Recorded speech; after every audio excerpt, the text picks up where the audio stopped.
Hi, welcome back guys, this is your friend, WTFW with another fiction. What if Deku, a robot mystery, Katsuki's unyielding quest uncovered? Now before starting, please give this video a like and subscribe to the channel if you want more videos like this. Now let's get into the fanfic.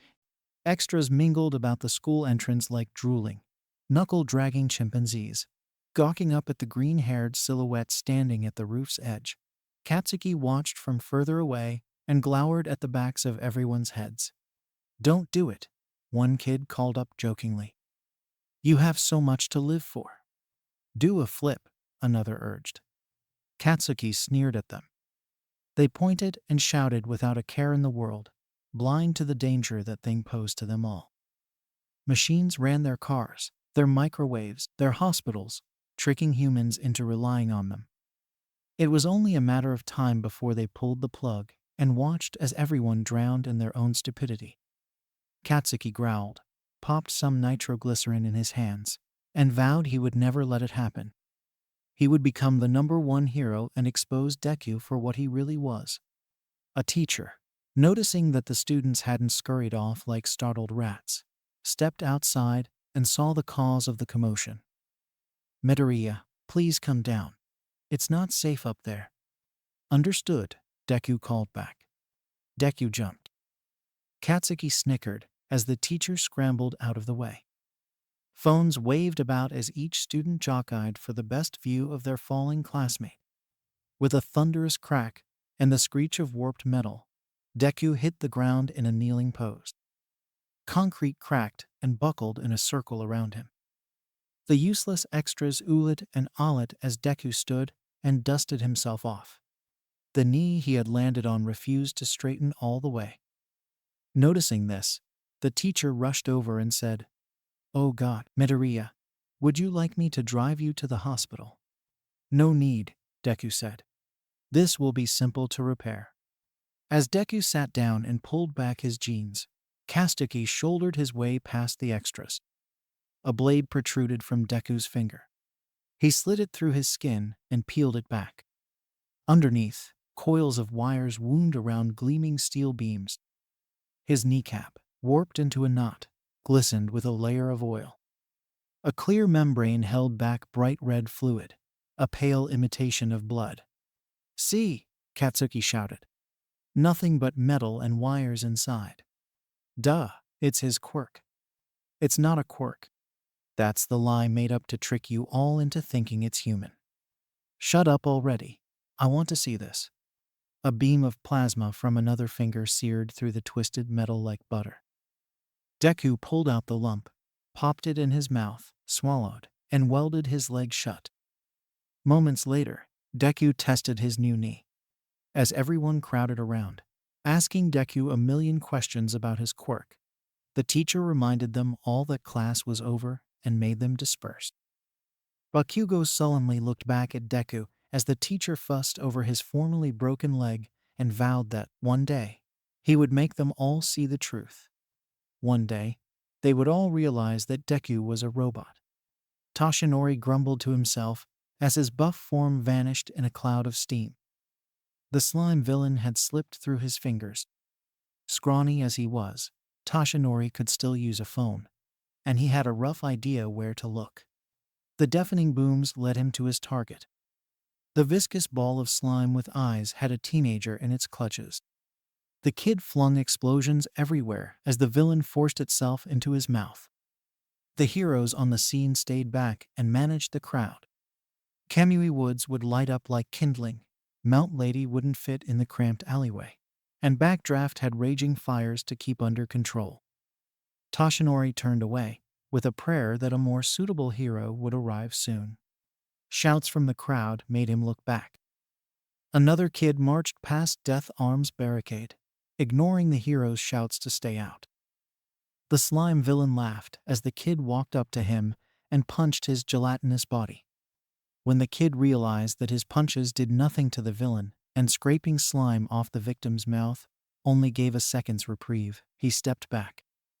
Toshinori thought he was giving up, but instead, the kid scooped a handful of slime into his mouth. The crowd went deathly silent. The villain gawked at him. Even the victim stopped struggling to give the crazy kid a wide-eyed stare. "You know what?" the villain said. "Fine. If you want to taste that badly, have some more." The villain threw his first victim aside and plunged into the other kid's mouth. Within seconds, the villain had fit himself inside. Toshinori pushed his way to the front of the crowd, stomach clenching with fear.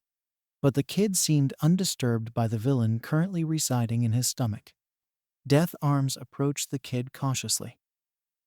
You all right, kid?" The kid blinked at him. "Yes, I am. Thank you for asking." Death Arms held out a thermos. "Any chance you could spit out that villain?" Tilting his head, the kid said, "I'm not physically capable of spitting out anything I swallow. I am only able to digest it." "Ha!" The villain's muffled voice echoed out of the kid's mouth. "I'm immune to stomach acid." "I don't have stomach acid. It would melt through my body." Moments later, the villain screamed and bubbled out, shrieking, "Fire! Why are you filled with fire, you crazy kid?" Death Arms scooped the steaming villain into the thermos and screwed the lid shut. As the hero congratulated the kid, Toshinori smiled to himself. The kid had charged into danger and put himself at risk to save another. He had his successor, one already strong enough to handle his quirk. As Toshinori followed the kid away from the crowd, he grinned at the thought of rubbing his new successor in Night Eye's face. That would show him he wasn't an idiot. One conversation later, Izuku ate a golden hair, and the quirk it carried vanished in a puff of smoke. Toshinori felt his head spinning as he drove up to Dagaba Beach. Izuku had grown 2 inches and some serious biceps overnight. His mother knew about One for All in his wound, and worst of all, he had no idea how to teach his new protege. The thought of teaching at UA in the spring sent a shiver down his spine. Heaps of trash dotted the sand, and nobody walked within reach of the beach's stench. It made the perfect spot to let Izuku unleash One for All. "All right," Toshinori said as he held his nose. "Try punching that refrigerator over there as hard as you can." Izuku punched. Metal squealed, and the refrigerator soared halfway across the beach. So much for teaching him how to activate his new quirk. Toshinori smiled, thinking that teaching might be easier than he had thought. "Nice punch. Doesn't look like we'll have to work on your strength, so let's work on building your character. We're going to clear all the trash on this beach." "Understood." Izuku looked around. He walked up to a rusted car, missing its front hood and 3 tires. His fingers sprouted serrated claws that gouged a chunk out of the side. Unhinging his jaw, Izuku shoved the entire piece down his throat. Toshinori watched in silent fascination as Izuku ate the entire car. The skin on Izuku's back split apart. A giant shaft, sporting long, spindly arms and thick, stumpy legs, grew behind him. As Izuku walked forward, the new appendages snapped more trash around him and shoved it into his back. Black smoke billowed out Izuku's mouth as plastic and wood burned inside him. The metallic growth behind him grew longer, branched off, and sprouted more arms to gobble up trash. Bits and pieces fell off it as he moved, which the arms scooped up and consumed again. The smoke drew a crowd. People watched and took pictures as Izuku dug through mountains of trash. Within minutes, the police arrived, and Toshinori flashed his agency's card to keep them from hauling Izuku away.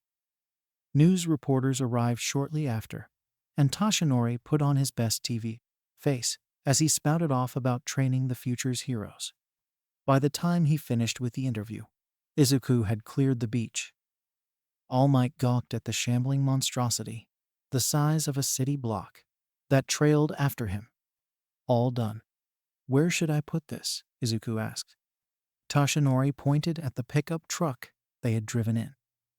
"I only brought that to take away the trash." "Understood." The appendages curled up on themselves like a giant roly-poly. When Izuku rolled it into the truck's bed, both bumpers hit pavement and the tires flew off the axles. Izuku shifted the weight around until the entire mass rested on the flattened truck and asked, "What next?" Toshinori told himself Izuku just misunderstood him as he changed into his hero costume. Having banked on the beach cleanup lasting a few months, Toshinori scrambled for other training methods. He settled for the tried and true method of wandering aimlessly and hoping to come up with a good idea somewhere. At a busy intersection, he found inspiration in the old woman waiting patiently for a crossing signal. "All right, Midoriya, this will be a nice, simple warm-up. See that old lady there? Help her cross the street." Instructions confirmed. Izuku hoisted the elderly woman onto his shoulders. Toshinori cringed at the rough handling, but the woman only seemed intrigued by her new vantage point. While traffic still passed through the intersection, Izuku ran towards the crosswalk and cleared the street in one leap. Concrete buckled beneath the force of his landing, and other pedestrians scrambled out of the way. The woman whooped with delight. Pointing across another street, she shouted, "That way." Before Toshinori could stop him, Izuku leapt across the other street. Toshinori ran after him, but with only half a lung to work with. He could only watch as Izuku shrank into a green speck down the street. One police car raced by him, sirens blaring, then another. A whole squad of cars barreled down the road after Izuku, and a horde of news vans trailed after them. When Toshinori finally caught up, he found a blockade set up around Izuku. Half a dozen news teams had cameras trained on Izuku. "Put down the old lady and keep your hands in the air," one officer shouted through a megaphone. Izuku tried getting the woman off his shoulders, but between the fact she clung to him and he couldn't lower his hands, he soon abandoned the effort. Unable to comply, Izuku told the officer. "You'll never take me alive," the elderly woman shouted.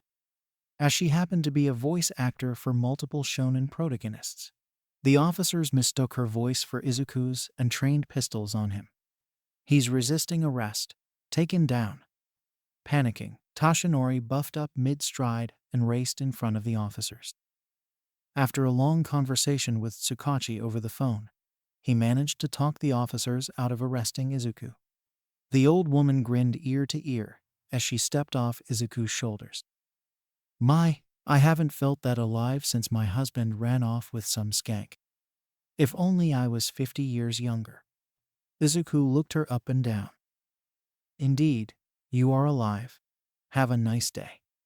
As they looked for the next place Izuku could practice being a hero, Toshinori pointedly ignored the cracked sidewalks in their wake and told himself that Izuku just needed some time to adjust to his new quirk. A little girl sobbed quietly and clutched a teddy bear while her cat stared down at her from a tree branch. All Might, recognizing another basic hero scenario, comforted the little girl and mentally prepared himself for another test of Izuku's heroism. "We need to get that cat down from the tree," All Might told Izuku. "Do not damage the tree, or the cat, or any bystanders, or the street, adjacent buildings, or anything else in the near vicinity. Do not make any noises exceeding 80 decibels or lights bright enough to blind someone. Do not commandeer a military drone, hack into the nearby traffic lights, or eat any power cables. Understand?" Izuku nodded. He stared up at the cat for a solid 5 minutes. All Might felt sweat pouring down his face as he waited for disaster to strike. A delivery man, grunting and sweaty under an overstuffed backpack, ran up to Izuku and asked, "Are you the one that ordered 50 tuna salad sandwiches?" Izuku took the sandwiches, scooped the tuna out of one of them, and shoveled the rest, still wrapped in paper, into his mouth. Tuna in hand, Izuku extended his arm until he could reach the cat. Smelling the tuna, the cat latched onto his arm and scarfed down the treat, while Izuku retracted his arm. "Cat acquired," Izuku told All Might. "How did I do?" All Might glanced around the street, expecting to find crumbling infrastructure and squads of police cars. Everyone had vanished, but everything else looked normal. A relieved sigh left him. "Perfect, Midoriya. You did a fine job. At this rate, you'll be ready for the entrance exam in no time." The little girl squealed with joy and gave the cat a crushing hug, much to the cat's displeasure.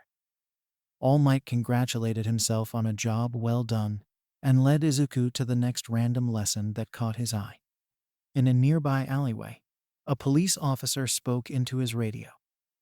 "All unit, abort. Midoriya has left the scene without any collateral damage. False alarm." Further down the alley, 12 squad cars, a SWAT team, 2 tanks, 4 police helicopters, 3 K9 squads, a sniper team, 3 ambulances, 2 fire trucks, multiple constructions crews, 5 insurance agents, and every local news van within 10 miles all filed out of the alleyway with disappointed grumbling. Katsuki glowered at the extras around him as he filed into his seat, while he ruminated about how he would crush them all under his feet, show the masses the might of his quirk, and unite them all against the robot menace. Deku plopped into the seat next to him. The seat groaned under its weight. "Robots can't be heroes." "Deku," Katsuki snarled. "I'm not a robot." "Oh yeah?" Katsuki took in its taller and sturdier frame. "Let me guess. You got another one of those overnight growth spurts?" "It's a part of my quirk."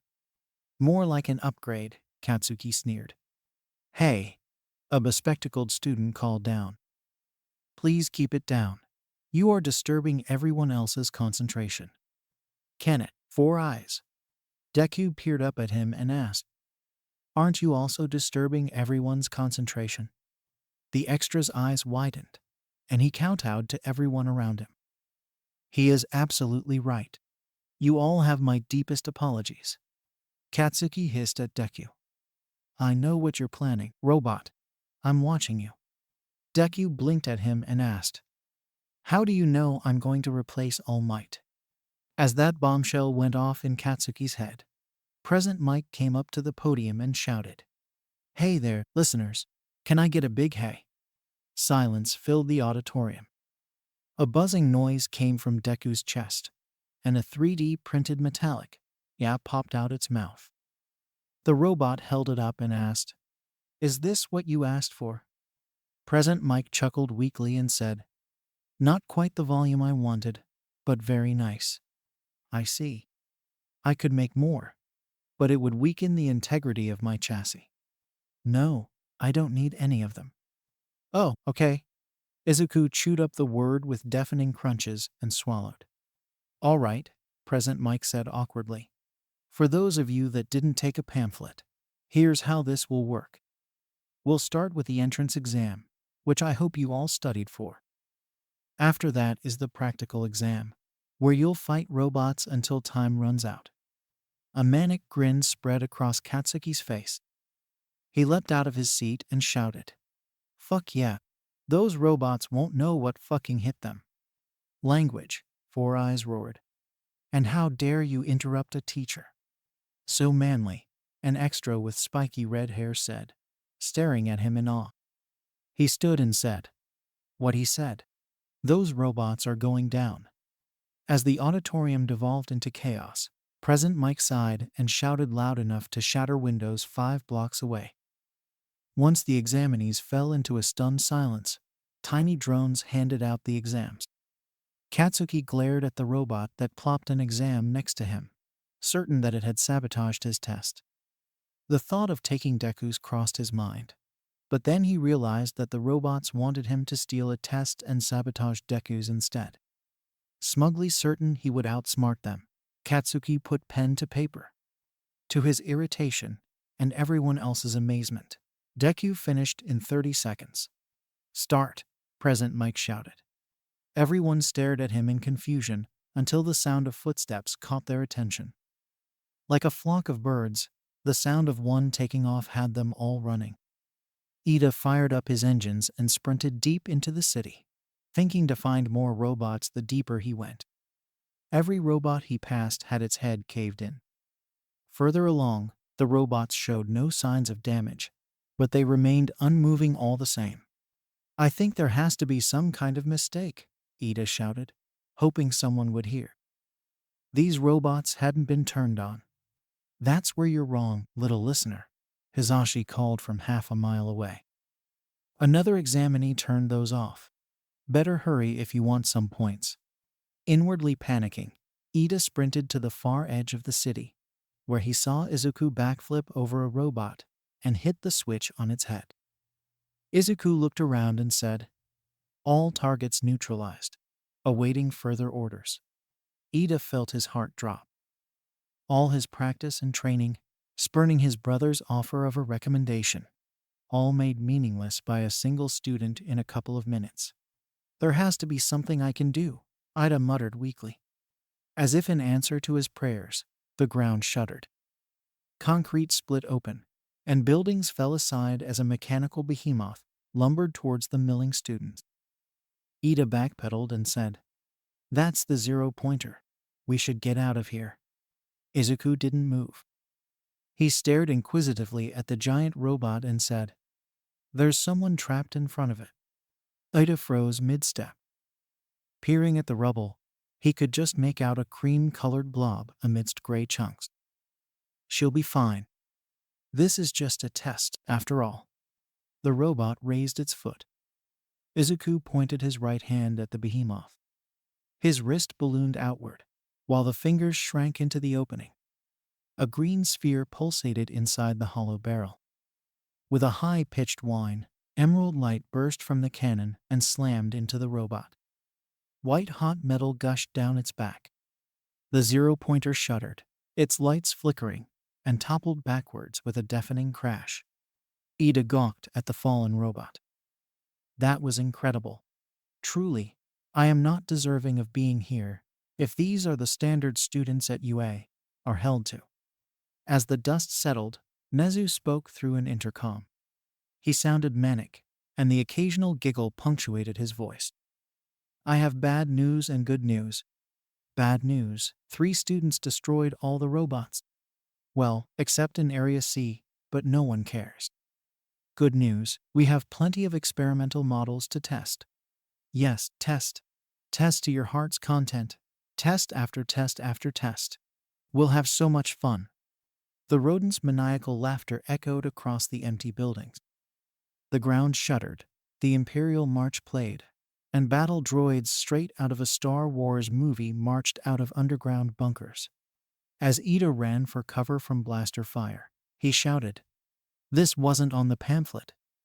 Power Loader gawked as his prized 0-pointer got a new thermal exhaust port seared through its chest. "That color," he said, "boric acid. Inko always added it to whatever plasma emissions she made for that striking green color. She called it her signature." Majima snorted. "A waste of boron if you ask me." "A student brought in an outside weapon?" Aizawa asked. "That student is the outside weapon. Some techno quirk merging mechanical components. Figures she had a kid like that." Majima scowled down at the student standing amidst his fallen robots. "Inko thinks she can still mock me, does she? Well, I'll show her." As he went to turn on more robots, Aizawa stopped him with a band of capture scarf. "You're not activating more robots." "But why not? They already destroyed them all. Clearly, we need to amp up the exam." "As much as I am inclined to agree," Nezu said, "that wouldn't be fair to the other examinees." Majima had a crazed grin on his face. "Come on, Nezu. Don't you want to test them out?" Every teacher in the room flinched at the mention of the forbidden word. Aizawa's scarf wrapped around Majima's mouth a second too late. Nezu's head swiveled in Majima's direction, and his eyes grew wide and vacant. He twitched and muttered excitedly to himself as he hit the intercom button and sent out a fateful announcement. Another few keystrokes brought out the private projects Majima had laying around in storage.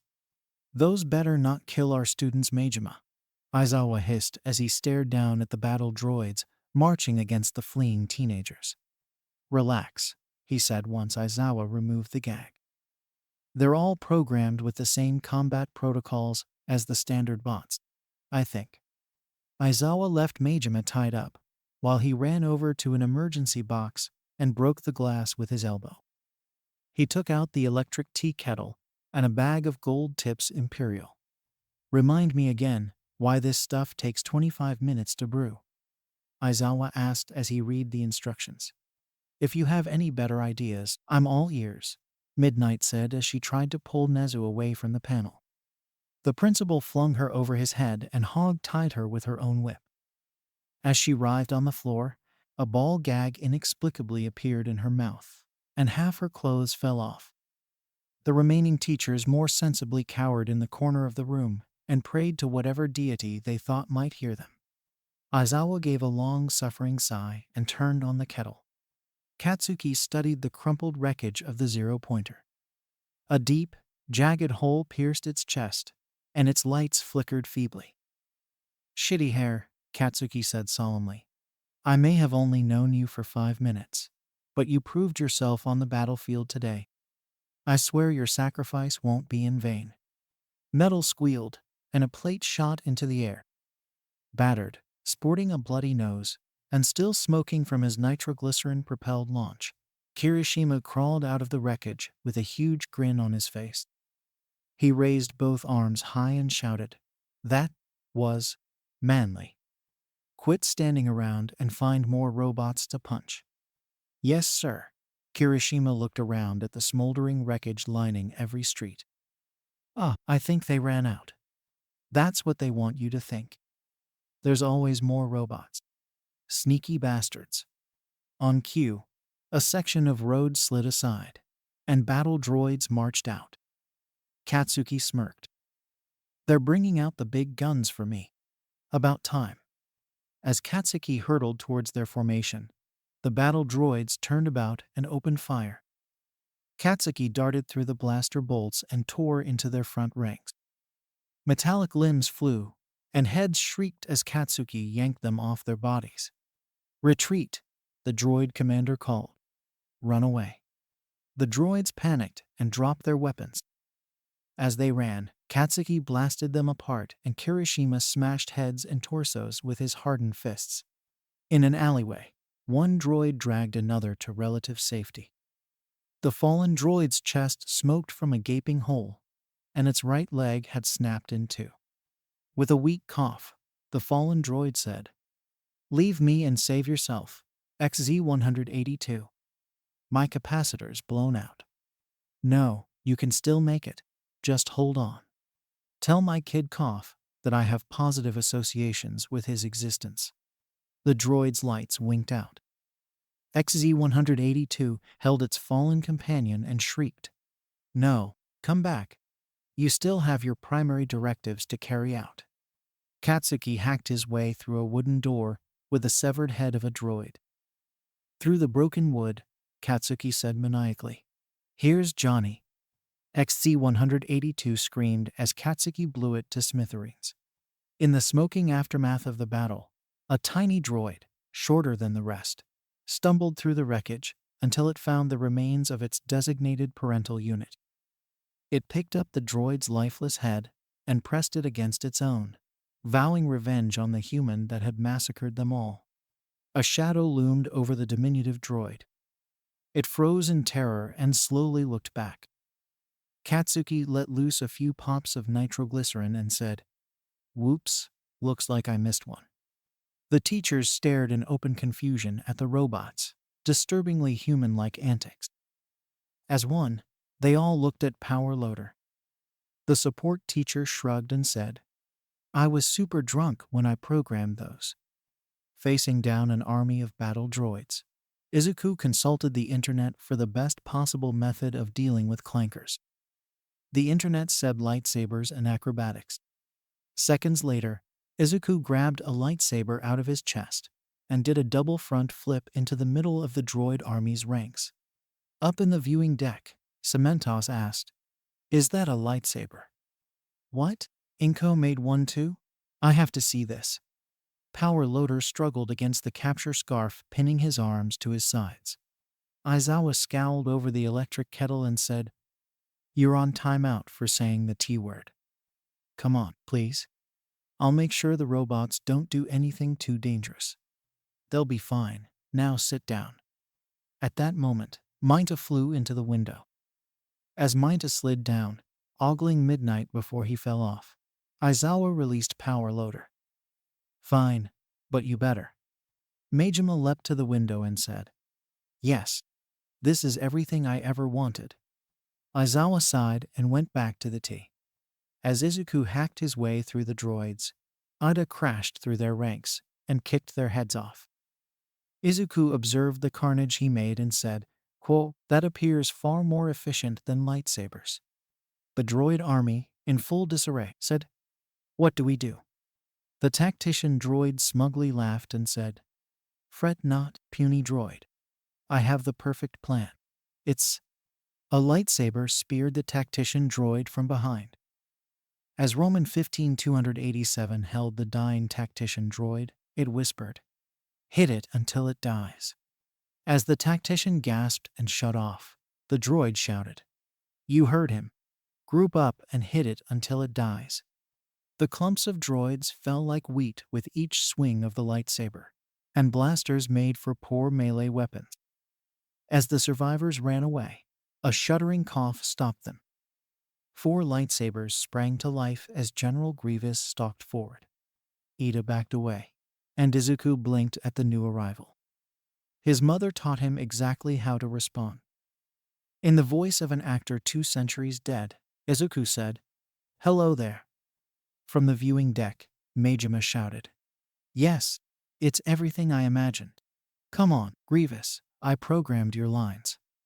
General Grievous coughed again and said, Your lightsabers will make a fine addition to my collection. No, Power Loader shouted. Wrong line. Izuku cocked his head and said, General Grievous, you're shorter than I expected. It's all wrong. As General Grievous spun its blades, Izuku charged up his arm cannon. The shot passed perfectly through the swirling blades and burned a hole through its chest. As Grievous fell, Izuku said, So uncivilized. Well, that was anticlimactic, Majima said. Good thing I made more. At that moment, dozens of Grievouses swarmed around Izuku. As Izuku charged another shot, some Grievouses stabbed each other, some coughed and fell over, and one lopped off its own head as its lightsabers spun. Majima shook his head at the fallen Grievous robots and said, Still have a lot of bugs to work out. I think that's the last of them, Ida said. Shouldn't we check on that girl you rescued earlier? Walking over mounds of decapitated robots, Izuku and Ida passed the 0-pointer and searched the rubble. The rocks floating in the air pointed them in the right direction. Almost up. Got it. Ochaco's stomach heaved as she pressed her hand against another rock. It wobbled in the air. She moaned in frustration as she eyed the final piece, a brick facade 4 stories tall that pinned her legs to the ground. Do you require assistance? Izuku asked. Oh, thank God. Yes, please, let me just... Before Ochaco could lighten the wall, Izuku flung it off her. Ida helped her up a little too fast for her stomach's comfort. Oh no, Ochaco said as she turned a violent shade of green. A glittering, rainbow-colored torrent gushed out of her as she vomited on the ground. Do you require medical assistance? Izuku asked. No, I'm fine. More vomit cut her off. Most undignified, Ida shouted. Why are you vomiting in the middle of the exam? Ennui. Grounds no less. It's disrespectful to all the other students here, and all those who came before us, not to mention the teachers and whoever has to clean up after you. Ochaco glared at him. I can't help it, my quirk. Your quirk is vomiting, Ida asked, examining her closely as she heaved up yet more shimmering vomit. That would explain the unique color. It's just a side effect.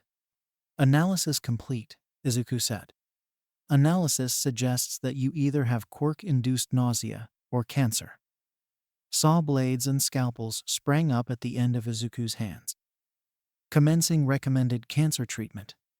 Ochaco swallowed her next batch of vomit as the blades approached her. I'm fine, see. Please get those away from me. The blades retracted into Izuku's hands. Symptoms have stopped. Treatment successful. Please see a medical professional if remission occurs. Sure? So, what was this about more robots I heard about? I haven't seen any. Ida proudly stuck out his chest. My diligent friend, and I have already cleared them out. Really? Ochaco asked, pointing behind them. What about those? Schwarzenegger look-alikes sporting leather jackets and sunglasses stomped their way through the rubble, shouting one-liners like, "Come with me if you want to live," and "I'll be back" in thick Austrian accents. Several had their faces torn away to reveal chrome skulls and glowing red eyes. Izuku aimed his arm cannon and stopped. Power running low. Switching to battery saving mode. Izuku walked up to a Terminator, grabbed its head, and bit clean through its face. Oil gushed down Izuku's chin as he chewed and swallowed the scrap metal. As the robot staggered back, it shouted, "It's not a Tuma." Ochaco took one look at the mauled face of the bitten Terminator and threw up again. Blue blaster fire rained down on Katsuki as he raced into the ranks of super battle droids, holding Kirishima in front of him like a shield. The hardened student soaked up blaster shots with a grin. Once Katsuki broke through their ranks, he blasted Kirishima away, knocking over several dozen droids with the hardened missile. Further back, battle droids riding hover tanks watched the slaughter. "Any word from General Grievous?" one asked. Grievous #47 asked us to kill the Jedi, and #86 said to raise the ray shields, whatever that means. The first droid looked through binoculars at the carnage. "That looks like a Jedi to me. Prepare to engage." The tanks rumbled forward, and the guns thrummed as their shots charged up. Katsuki glanced at them and grinned. Open fire. An earth-shaking explosion erupted at Katsuki's feet. Once the dust settled, nothing but scorched earth stood before the hover tanks. "We did it!" the droid shouted. "We actually killed a Jedi. My manufacturer is going to be so proud of me." A shadow passed over the droid. It looked up just in time to see Katsuki's grinning, ash-smeared face bearing down on it. It screamed as Katsuki blew its head off. The droid driving the tank shouted up, "What's going on?" Katsuki grabbed the droid and tossed it over the side. The other tanks, seeing one of their own get hijacked, turned about and aimed. Scratching his head over the controls, Katsuki slammed down on the joystick. The tank lurched forward just as the two on each side opened fire. Both tanks erupted in balls of fire, and screaming droids crawled from the wreckage. Crashing through ranks of droids, Katsuki grabbed Kirishima by the shirt and hauled him inside. "Drive. I've got more robots to kill." Kirishima grinned and drove the tank through every obstacle he could find, firing shots with the cannon willy-nilly and shouting, "This is the manliest day of my life." In the ruins of a building, Gyro huddled down with several other unfortunate test takers as a horde of T-800 Terminators stalked through the streets. "Mon ami, this is it," Aoyama said, clutching his stomach. "I'm too gorgeous to die this way." "Relax," Gyro scoffed. "The school's not going to let us die." She pressed a jack to the ground and heard explosions and distant screaming. "I think." An explosion right next to their hideout nearly deafened Gyro. Two Terminators blew apart in a plasma explosion, and more got gunned down by smaller explosions. A hover tank rumbled by, crashing through another building, and stopped in front of them. Katsuki glared at them from atop his tank. "Get in, losers. We're going robot hunting." "I can't help but notice that there's only a few kinds of robots out there," Vlad King said. "I thought I'd be more impressed." Power Loader scoffed. "Those are just the beta prototypes. The alpha stuff is way too dangerous. I have it locked behind a password that Nezu would never guess." From Nezu's terminal, Alexa said, "Password accepted." "What? How did he know the password was password 1? Aizawa glared at him. "Really? What?" "It made me add a number. Unleashing my shitty coworkers, Alexa chirped. Majima blanched. No, wait, those aren't ready. Put those back. He reached for the console, only for Nezu to suplex him into the floor without leaving his chair. A hole opened in the ground. A robotic duplicate of Aizawa leaned out, squinted up at the cloudy sky, and muttered, "Too bright outside. Where did I put my sleeping bag? I haven't had enough coffee for this." Everyone's expelled. Aizawa's eye twitched as he examined his robotic self. He turned his icy glare on Majima, who instinctively dug deeper into the floor. "Majima-san, care to explain?" From half a mile away, Present Mike cackled at the robot. "That's amazing. He nailed you perfectly." A robotic copy of Hisashi waltzed out and shouted, "Hey, look at me. I'm a hot-shot radio host, and I'm going to sing loud enough to wake the dead while Majima's welding his robots together." Robot Aizawa glowered as Robot Hisashi sang Nickelback at full volume. "Hey," Present Mike squawked. "I do not sound like that. And Nickelback, really?" Robot Sekijiro stomped out and scowled at Robot Aizawa. "This year, my students will beat yours. I better go over to Majima and demand he give all my students the best gear possible. And before Aizawa gets his, that will show him." As more and more robots marched out, more and more glares turned on Majima. The support instructor nervously chuckled and said, "One of my students must have snuck in those voice prompts." Still bound up, Midnight said, "Take it easy on him. It's all in good fun, right?" The Midnight duplicate walked out, scantily clad in a bunny-eared Playgirl costume and flaunting its well-crafted cleavage. "You-hoo, Majima honey, where are you? Mommy's feeling needy tonight." The ropes fell away as Midnight stalked over to Power Loader. Sensing his imminent death, Majima crawled back in a corner and trembled. "Looks like somebody's been a bad boy." Midnight cracked her whip. "You need to be punished." Over in Area C, students cowered in an alleyway as Terminators and battle droids marched past. "What if we surrendered?" Minta whispered. "Are you crazy? You saw what they did to that other guy." The scaly teen shivered. "I can still hear him screaming." A teacher passed by, and Minta rushed out. "Aizawa-sensei, there's too many of them. What do we do?" Metallic red eyes glowed balefully at them. Robot Aizawa's capture scarf grabbed Minta and slammed him through a building. "You're expelled." "I think this exam is going well," Ida said as he and Izuku plowed through another shambling group of Terminators. "Our enrollment should be assured." "Speak for yourself," Ochaco said as she clutched her stomach. "I'm still feeling nauseous." The ground shuddered. More holes opened, and from them lumbered steel behemoths. A grinning skull face stared down at Ida as machine gun barrels spun in its arms. "I take it back," Ida shouted as he carried Ochaco to safety. Rubber bullets chipped the concrete in his wake.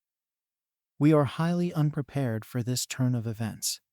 Izuku leapt into the air and came crashing down on the robot's head. The Mech's torso crumpled under Izuku's fist. "There are stationary Mechs just north of here," Izuku told them. "It appears that we can pilot them." Ida took one look at the swarm of giant robots stamping through the city, some comparable to the zero-pointer, and made a mad dash for the empty Mechs. In a clearing surrounded by toppled buildings, 3 Mechs hunched over, their boxy black cockpits open and vacant. 2 had black paint jobs and handheld assault rifles, while the third sported pink colors and jagged metal claws on one arm. "Ooh," Ochaco perked up at the sight of Gurren. "I call dibs on the pink one." While Ochaco clambered into the pink one, Ida skeptically eyed the bureaus.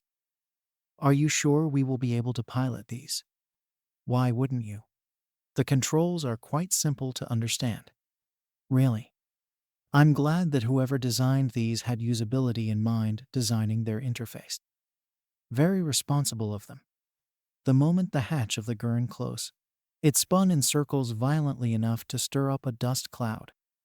Inside, Ochaco felt her stomach flip as she wrenched at the joysticks. Quickly losing control over her stomach, Ochaco threw up, while the Gurren spun, spewing rainbow fluids everywhere. As rainbow sludge dripped out of the hatch, Majima wailed, "Don't throw up in there. I just put in the upholstery."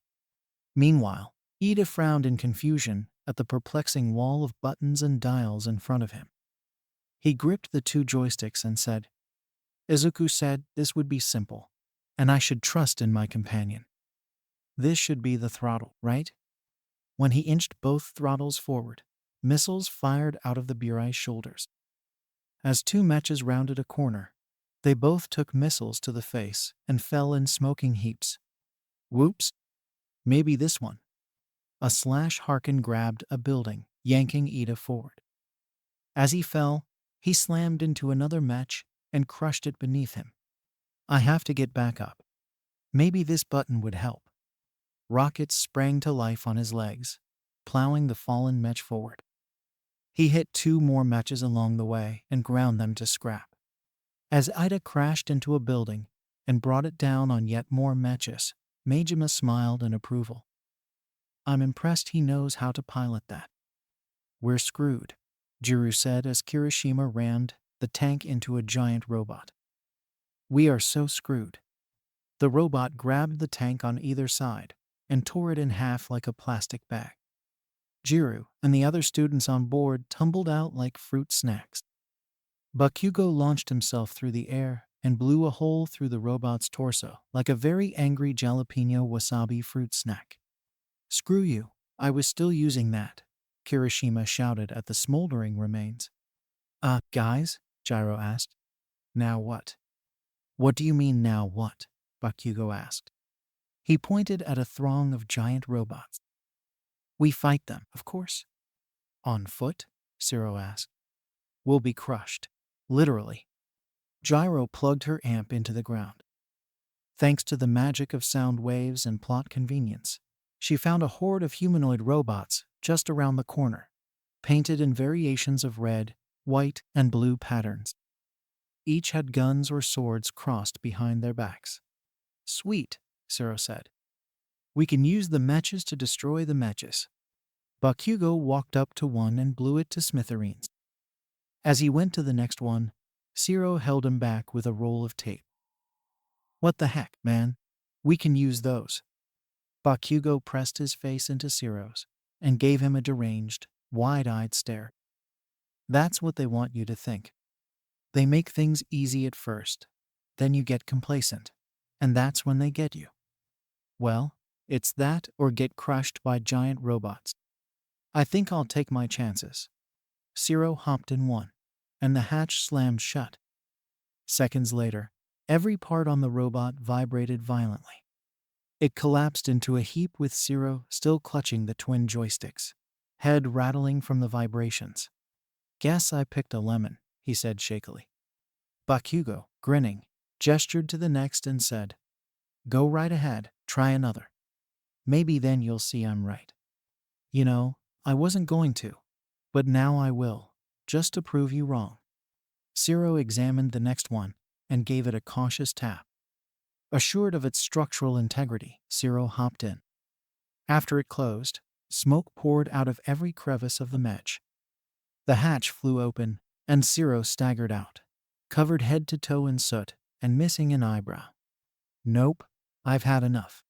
Let's just move on." Zero took one step before a tremor shook the ground. Off in the distance, a behemoth raised its head over the rooftops and scanned the area. Swallowing nervously, Zero ran for the largest robot of the bunch, said a quick prayer, and hopped inside. Moments later, it flew apart in a fiery explosion, for once not of Katsuki's doing.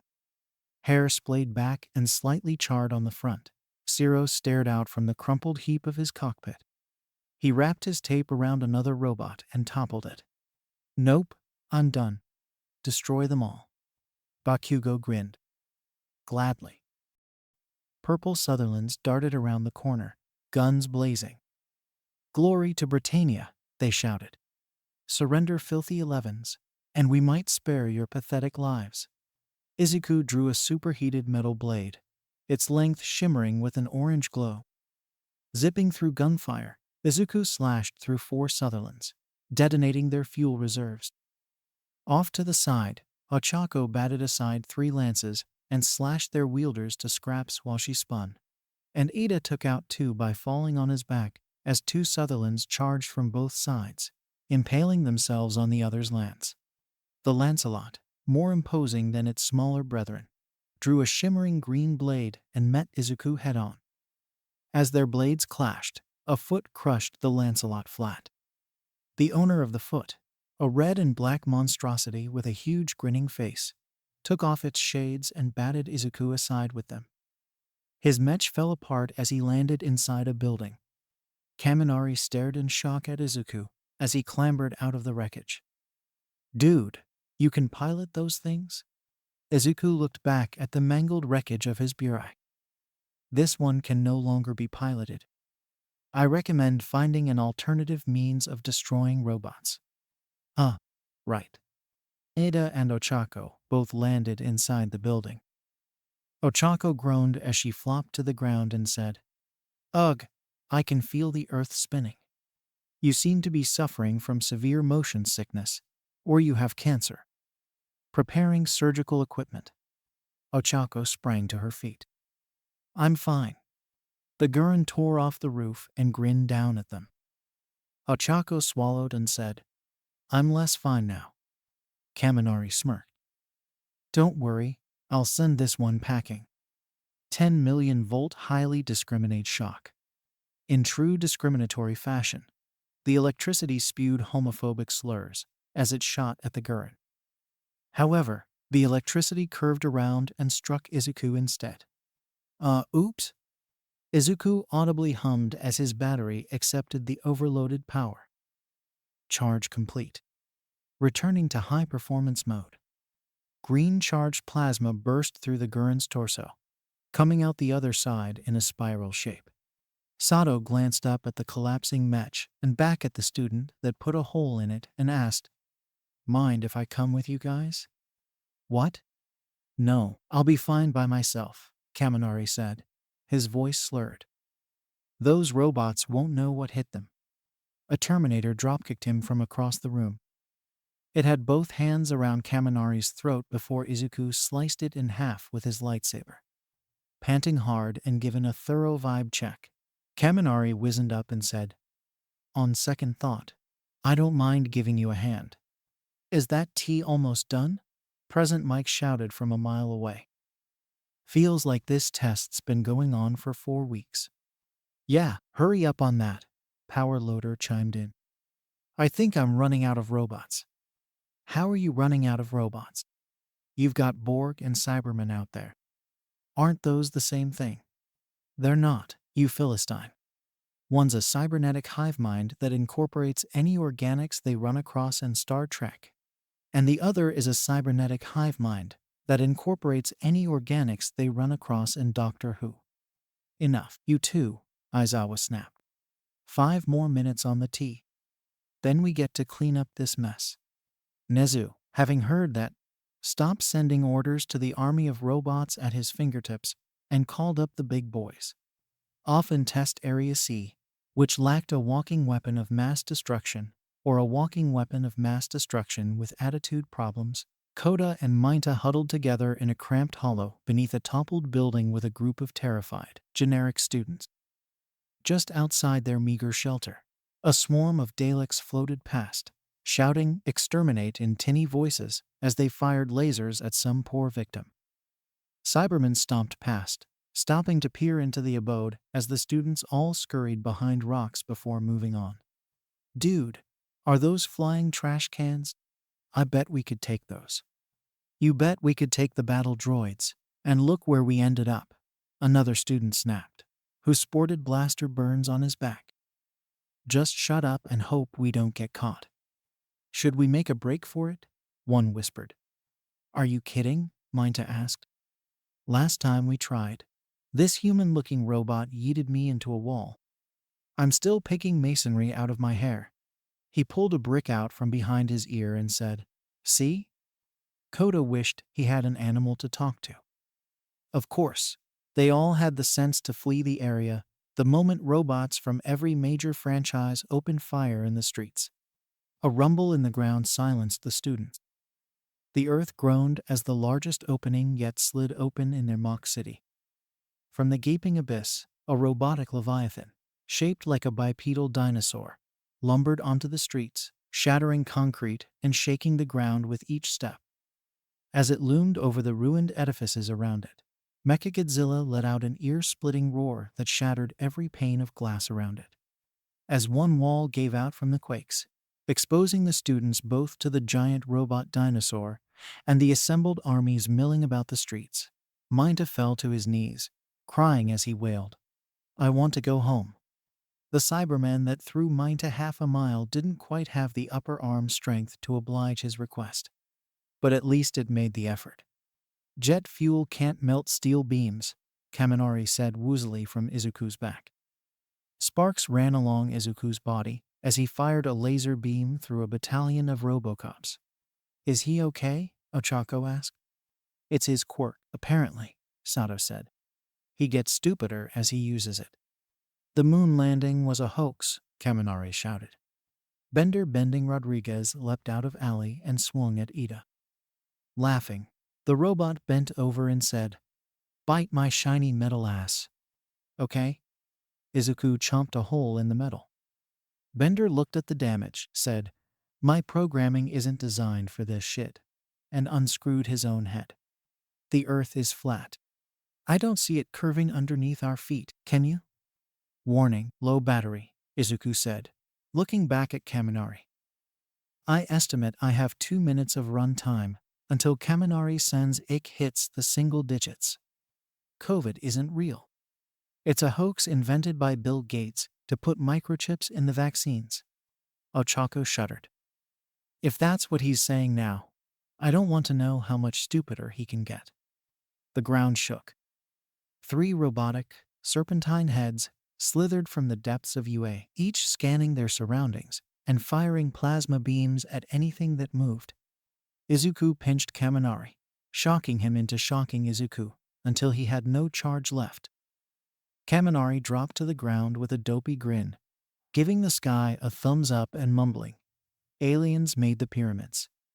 "I've analyzed the specs of the Mecha Hydra," Izuku said, pointing at the giant robot. "Each head has a distinct computer, and the entire structure is designed to build 2 heads for each one that's destroyed.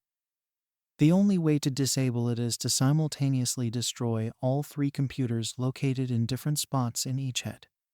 "Excellent work, Midoriya," Ida said. "Did you use your quirk-enhanced senses to deduce all that?" "No, I consulted the internet. Majima-san made a Facebook post 3 days ago at 2:03 a.m. with full schematics and combat data for this robot. Even cleverer. Excellent researching. I was right to hold you in such high regard. It will take all my power to fire a shot strong enough to take out all 3 computers. Ida, I need you to keep their attention." "Understood." "Ochaco, make me lighter." Holding back her vomit, Ochaco tapped him and gave a queasy thumbs up. "And Sato, throw me on my signal at a 42.6-degree angle, using 5 and 25.6 newtons of force." "Ooh, what?" Izuku blinked and adjusted his plans. "Just throw me really hard." "Why didn't you say so?" Sato snorted a line of sugar and bulked up. "Okay, here we go." "Wait, I didn't say." "Yeet." As Izuku went hurtling through the air, he made some last-second calculations, shot short bursts of plasma from his feet to course correct, and lined up the shot. As Ada raced past, all 3 heads turned to fire at him, giving Izuku a shot at all 3 heads. A brilliant green beam vaporized every head in an instant. A giant mechanical squid stared down at Katsuki with baleful red eyes. "Your species shall be harvested. The cycle must continue." "Yo, shitty hair," Katsuki said. "You're up." Kirishima pumped a fist and crawled inside a pipe. "This day keeps getting manlier." As Bakugo prepared to light it, an extra touched the pipe and shrank it, making a tighter fit. Another welded the cracks shut, and a third padded it in with mushrooms. "I am the product of the greatest engineers in galactic history," the Reaper said. "Your puny weapon is no match for the might that has toppled interplanetary civilizations since the dawn of time. Can it, asshole?" Katsuki lit off his largest explosion yet. Kirishima shot out in a red blur and slammed into the bulbous frame of the Reaper. A high-pitched shriek came from the machine as it toppled to the ground. Katsuki saluted the toppled remains. "You fought valiantly to the end, shitty hair. Your sacrifice will not be in vain." Awase looked at him in disbelief. "You killed him to take down that robot." Katsuki grabbed him by the collar. "He gave his life to protect humanity. It's a sacrifice any of us might need to make." Off in the horizon, Mechagodzilla roared its challenge to the heavens. The extras backed away when Katsuki turned towards them. "Cowards, all of you. We'd go splat when we hit it," Komori pointed out. "Not like there's anyone else with a hardening quirk." Over in Area B, as Tetsutestu wriggled on the ground hog-tied with droids standing guard over him, he shouted, "I know I'm missing something super manly right now." "Still worth a try," Katsuki muttered. Then he shrugged and said, "Right, Plan B. What's your name? You make things bigger, right?" "Yes," Kodai said. Katsuki pointed at the giant robot. "About that big?" "Sure." "Go ahead then." Kodai blinked in surprise. "Wait, you." "Well, if anyone else wants to punch the dinosaur robot." Everyone else backed away. Kodai tapped his chest and said, "All right. But this'll give you a killer headache afterwards." Mechagodzilla stamped through the streets, feeling a touch of boredom as it sent robots and humans alike feeling for their pitiful existences. Its creator had seen fit to make it intelligent enough to understand the insignificance of the carnage beneath its feet without the means to do something worthwhile. The ground shook beneath its feet, for once of its own making. It turned and saw a giant Katsuki stamping towards it. "Finally, a worthy foe," it shouted. "Our battle will be legendary." When Katsuki punched at it, Mechagodzilla raised its own arm to block. The ensuing explosion ripped the entire robot apart. Once Kodai caught up, she shrunk Katsuki back down to size. Unfortunately, his head hadn't quite gotten the memo. Lying on the ground, Katsuki's SUV-sized head strained to stand on a human-sized body. "Told you you'd get a headache," Kodai said. As the gold tip's Imperial neared completion, Aizawa put on a lab apron and safety goggles. He set a laboratory scale on a marble block, teared a volumetric cylinder, and snapped open a jar of chemically pure sugar. With a metal scupula, he tipped delicate flecks of sugar into the flask until he achieved the specific mass of sugar Nezu's tea required. Using a funnel, Aizawa poured the tea inside and used a dropper to precisely level the tea at the line. He vigorously swirled the tea until every granule of sugar had dissolved. Aizawa tipped the volumetric flask into a warmed mug and shook out every last drop. He dipped an Eppendorf pipette into a jar of cream sourced from a local dairy farm and drew up a tiny, precise dose. Once he got the tea whirling with a spoon, he dispensed the cream, which formed wispy white swirls as it blended in. Next, Aizawa changed into a black butler's uniform, decorated with white frills along the collar and cuffs. He set the tea on a silver platter and held it in one hand. His polished shoes clacked on the floor as he strode up to Nezu. Sweat beaded on his forehead as he set down his offering, bowed, and stepped away. Seconds passed. Every teacher in the room held their breath, watching Nezu with a mixture of awe and dread.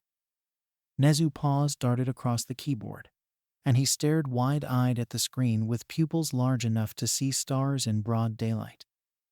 Mutters about test subjects and experiments tumbled off his tongue, punctuated by the occasional maniacal cackle. Steam curled from the mug and wafted over Nezu's nose. His paws froze over the keys. Nose twitching and eyes vacant, Nezu reached for the mug and held it under his nose for a moment. "Hey, is that tea ready yet?" Present Mike shouted from his perch half a mile away. As one, the teacher shushed him, and Present Mike whispered back, "Sorry." Nezu took a sip. A warm smile spread across his face as his pupils returned to their normal size. His expression turned confused as he stared out at the carnage and destruction in front of him. Good heavens, looks like the students really went overboard this year. We'll have to lecture them on collateral damage. Every teacher let out the breath they had been holding. Aizawa glanced at the strewn wreckage of Mechagodzilla and asked, "How are we going to judge points this year?" "The same way we always do, I imagine," Nezu said amiably. "Unless there was something I missed." Aizawa pointed out the window at the heaps of robots. Nezu peered out and said, "Huh, did some of the prototypes get released by mistake?" "Ah, no matter. I'm sure we'll think of something. It appears some of the students were seriously injured by the prototypes." Nezu grinned. "That's what we pay Recovery Girl for, isn't it?" Through Test Site B, the moans and sobs of the examinees hung over the strewn rubble and fallen robots like a fog. Students sporting concussions, blaster burns, and broken bones from the robotic assault huddled against crumbling walls, under fallen beams, anywhere offering vague protection from the looming robotic threat that had overwhelmed them all. Through that gloomy fog cut a rhythmic, clacking sound, an auditory light in the darkness. Recovery Girl wove her way through the rubble, tapping her cane as she walked. Every 10 steps, she stuck her cane in the ground, dug a hand into the jar of gummies she held, and popped a handful in her mouth. Still chewing on the gummies, she approached a student with a broken leg. He stared up at her with a tear-strewn face and asked, Are you a nurse?" Recovery Girl chuckled and said, "Dearie, I'm Recovery Girl. I healed a man with no stomach and half a lung, and he's still kicking.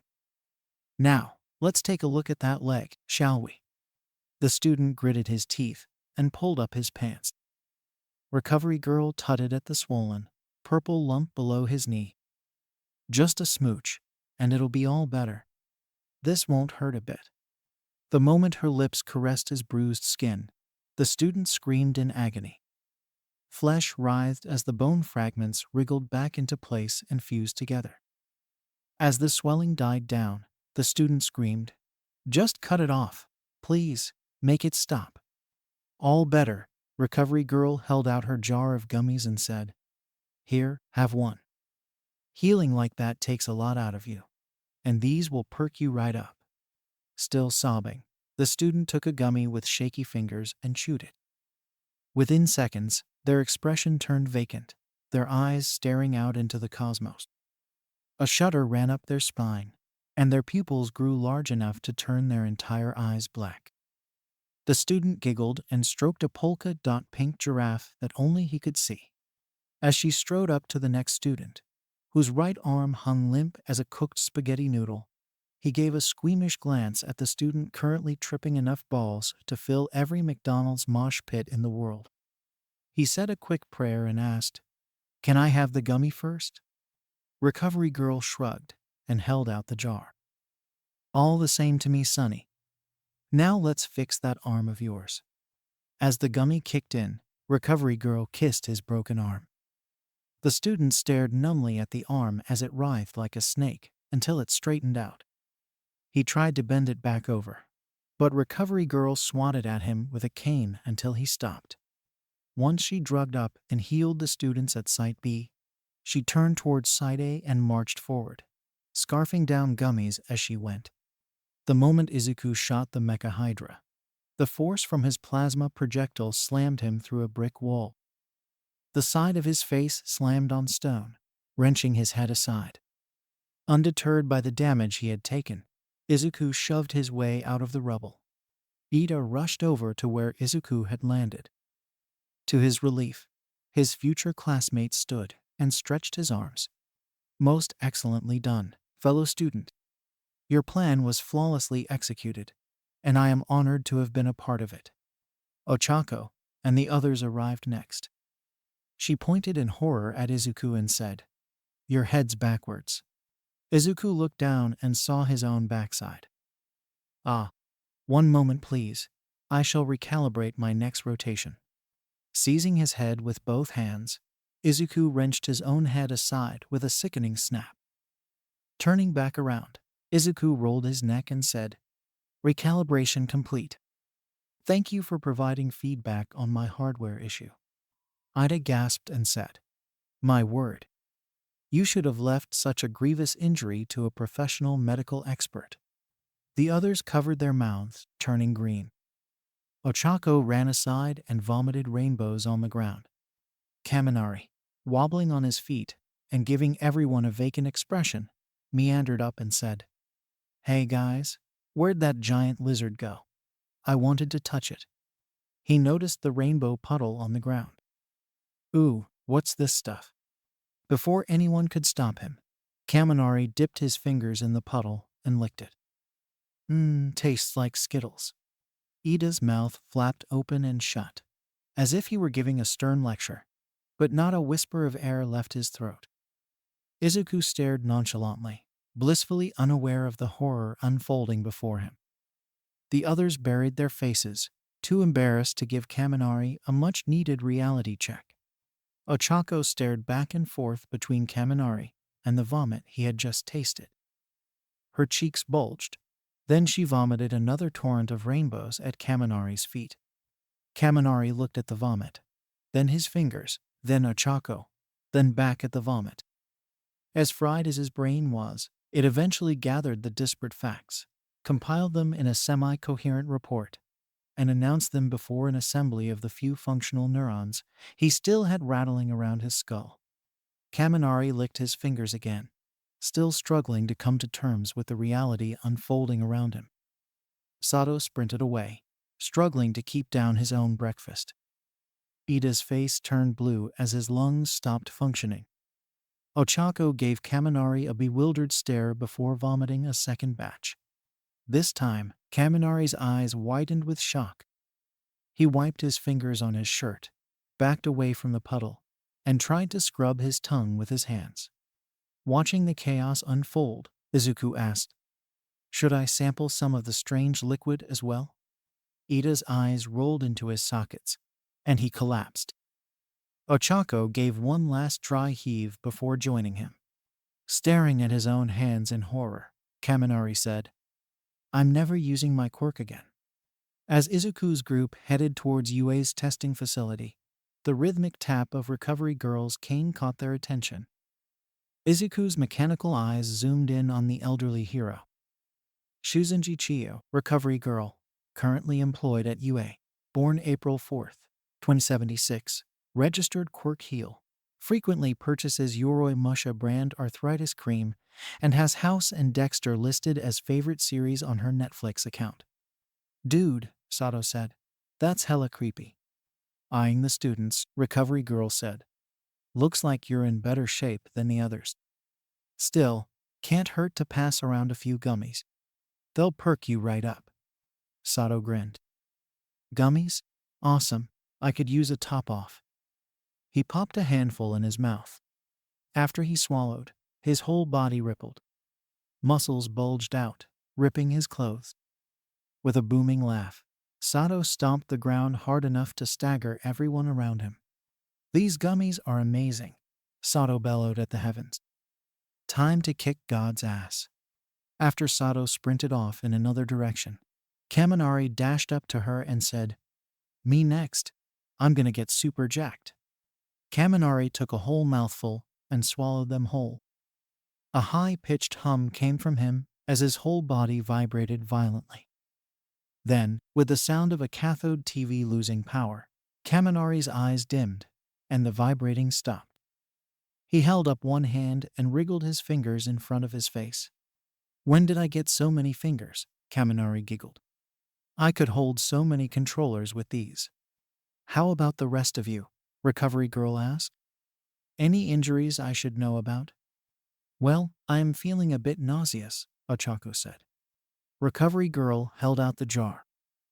With a look of trepidation at Kaminari drooling on the ground, Ochaco ate one. She put her hands on her face, and her feet left off the ground.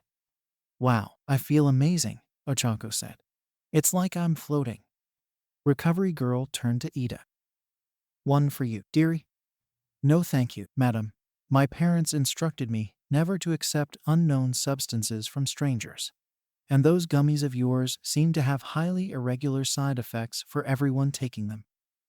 I will have to request an active ingredient list and consult my primary physician before. Recovery Girl tossed a gummy in his mouth. Ida stopped mid-rant, lowered his raised finger, and slouched his shoulders. That tastes pretty good. Thank you. You're welcome. To Izuku, she asked, any medical concerns? His head was backwards, Ida said. Broken neck? I can fix that. She pressed a kiss on Izuku's cheek. Nothing happened. Frowning, Recovery Girl said, I'll get the lawyer, and tapped her cane on the ground. An office rose from the rubble behind her. The lawyer seated at the desk pointed at the stack of papers in front of him and said, I'll need you to sign these waivers. After Izuku signed and photographed the pages, the office sank into the ground. Recovery Girl walked off and said over her shoulder, Best of luck, kid. You'll need it. Hey, Power Loader, Nezu asked as he stared out over heaps of robots from iconic franchises. Did you consult our legal team when you made those robots? Majima shrugged. It's not like we're making a video of this stuff, right? From his perch, half a mile away, Present Mike shouted, It already has 50 million views. Nezu took a sip of his tea and said, You do realize how cutthroat Disney can be when defending their IPs, right? They put a lot of work into buying out every last franchise in the world. And they'll be damned if they let anyone else play with their toys. Majima snorted. What are they going to do, sue us? The sound of footsteps, from feet beyond counting, yet perfectly in sync, broke the silence. From over the horizon, countless bland-faced men in three-piece suits, each carrying a suitcase, marched in rank and file towards the UA campus. A flag bearer at the front bore a black Mickey on a pale blue field. Oh dear, Nezu said. It looks like they're filing a cease and desist. So, we just take back the video, right? The ground shook. As the rank and file marched forward, a lumbering titan strode behind them. The hideous behemoth, covered in white plumage and wearing a blue sailor suit, its duckbill like two school buses crushed together, scouring the ground at its feet with its huge, bloodshot eyes, flattened the debris beneath its webbed feet. A thick iron collar clamped around its neck, and a team of lawyers wrangled it forward. When it saw the UA campus, it let out a wheezing, high-pitched roar and raced forward, yanking its handlers behind it.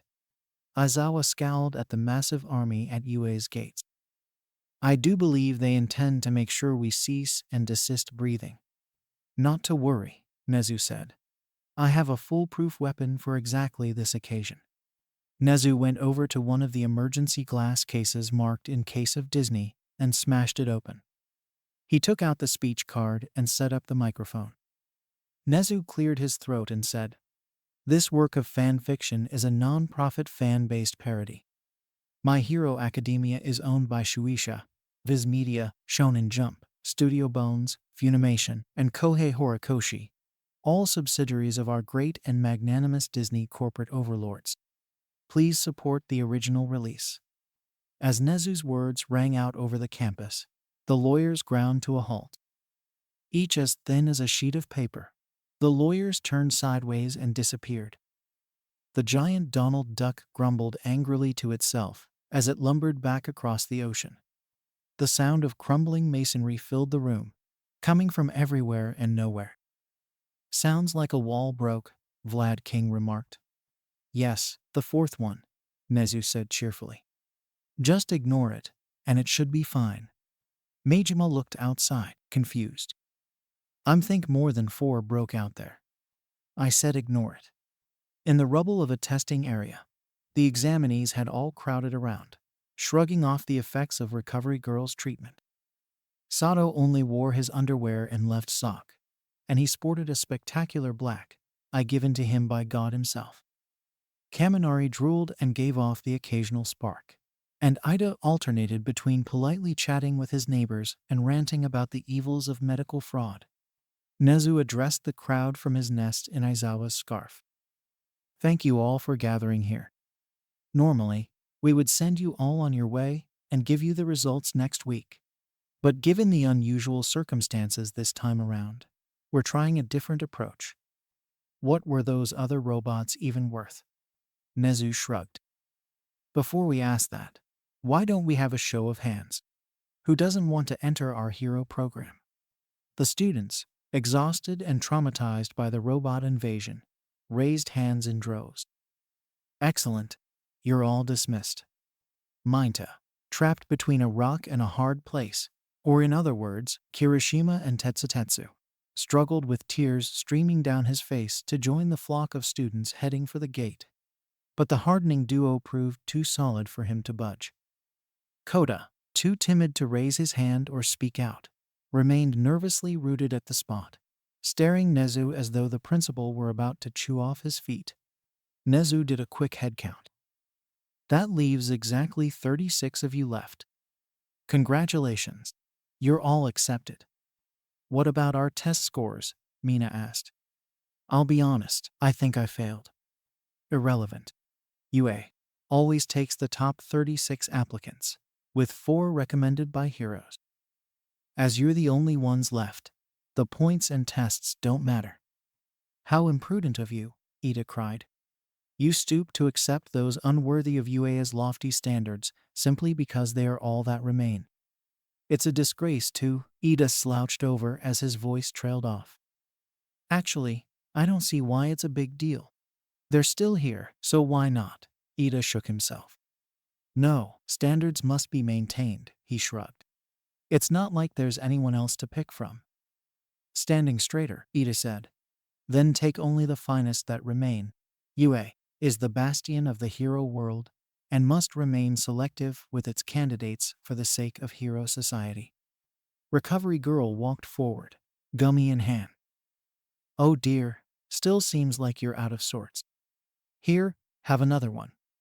Ida relaxed after Recovery Girl shoved the candy in his mouth.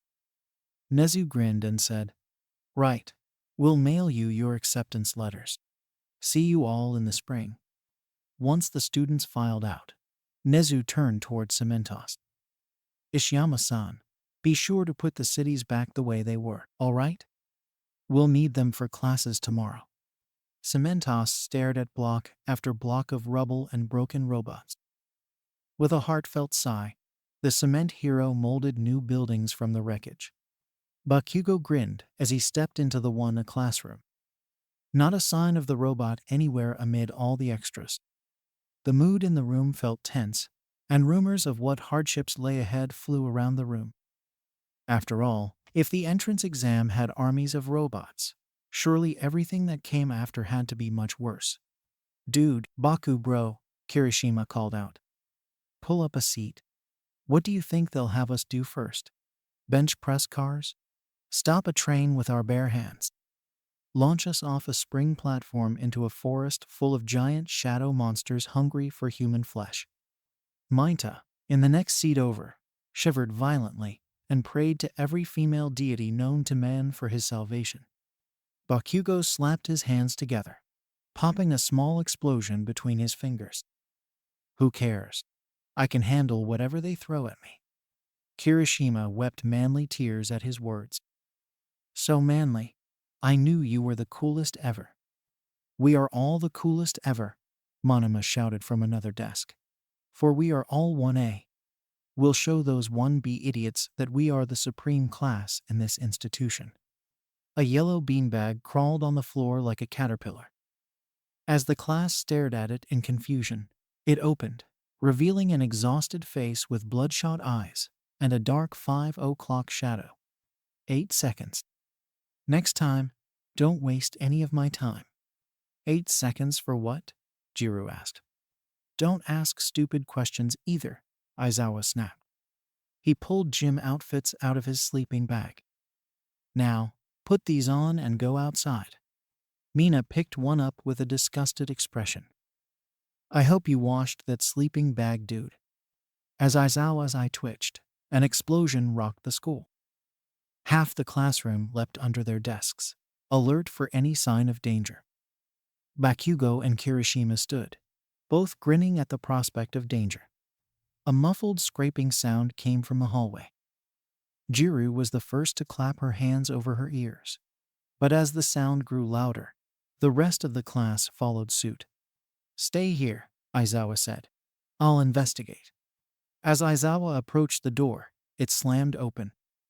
Vlad King, with his yellow visor cracked, his red hero suit charred and still burning on one shoulder, his face blacked with soot, and all the hair on his head scorched off, stomped into the room, dragging Deku behind him. Heat curled from the arm still molded into a plasma cannon. He tossed Deku into a chair and said, Eeny, meeny, miny, mo. Vlad King pointed to each student, stopping just before the last syllable with his hand pointing at Deku. The teacher swallowed a grimace, pointed at Monoma, and grabbed him by the collar. As Momona was dragged from the room, he shouted back, 1B is better than you losers. Aizawa glared at the new arrival and said, I knew I shouldn't have given him that free transfer. Aizawa scowled at the collected students. Many of them wore the clothing with expressions of disgust. If they wanted to make it as heroes, they'd have to deal with far worse than a bit of BO. Throw this as far as you can without leaving the circle, Aizawa said as he tossed a baseball at Midoriya. Lowest score gets expelled. Wait, what? Mina shouted over the general outrage of the class. How is that fair? There's 6 other events. It's perfectly fair. That's not the point. If I hear more complaining, it'll be 2 people going home. That zipped up the class immediately. Midoriya stepped into the circle and stared out at the open field. Aizawa twitched an eye at the apparent waste of time. Midoriya, will you be throwing that baseball sometime today? Calculations to maximize the distance achieved by the baseball's trajectory are still in progress. Approximately 46 hours, 48 hours, 47 hours, 69 hours. Katsuki scoffed. You need to give him a time limit, or he'll be there all day. Aizawa inwardly groaned. Great, a special needs student, he muttered to himself. You have 60 seconds. From when? From the time I stepped into the circle. From now. Midoriya bit off his own pinky. Then he swallowed the baseball whole. Seconds later, he opened his chest and pulled out a metal sphere. His hand morphed into a plasma cannon, and he put the sphere inside. A beam of brilliant green light shot out, propelling the metal-coated baseball high into the air. The high-pitched scream of plasma crackling against metal set Aizawa's teeth on edge. While the baseball soared well out of campus grounds, Midoriya charged a second shot.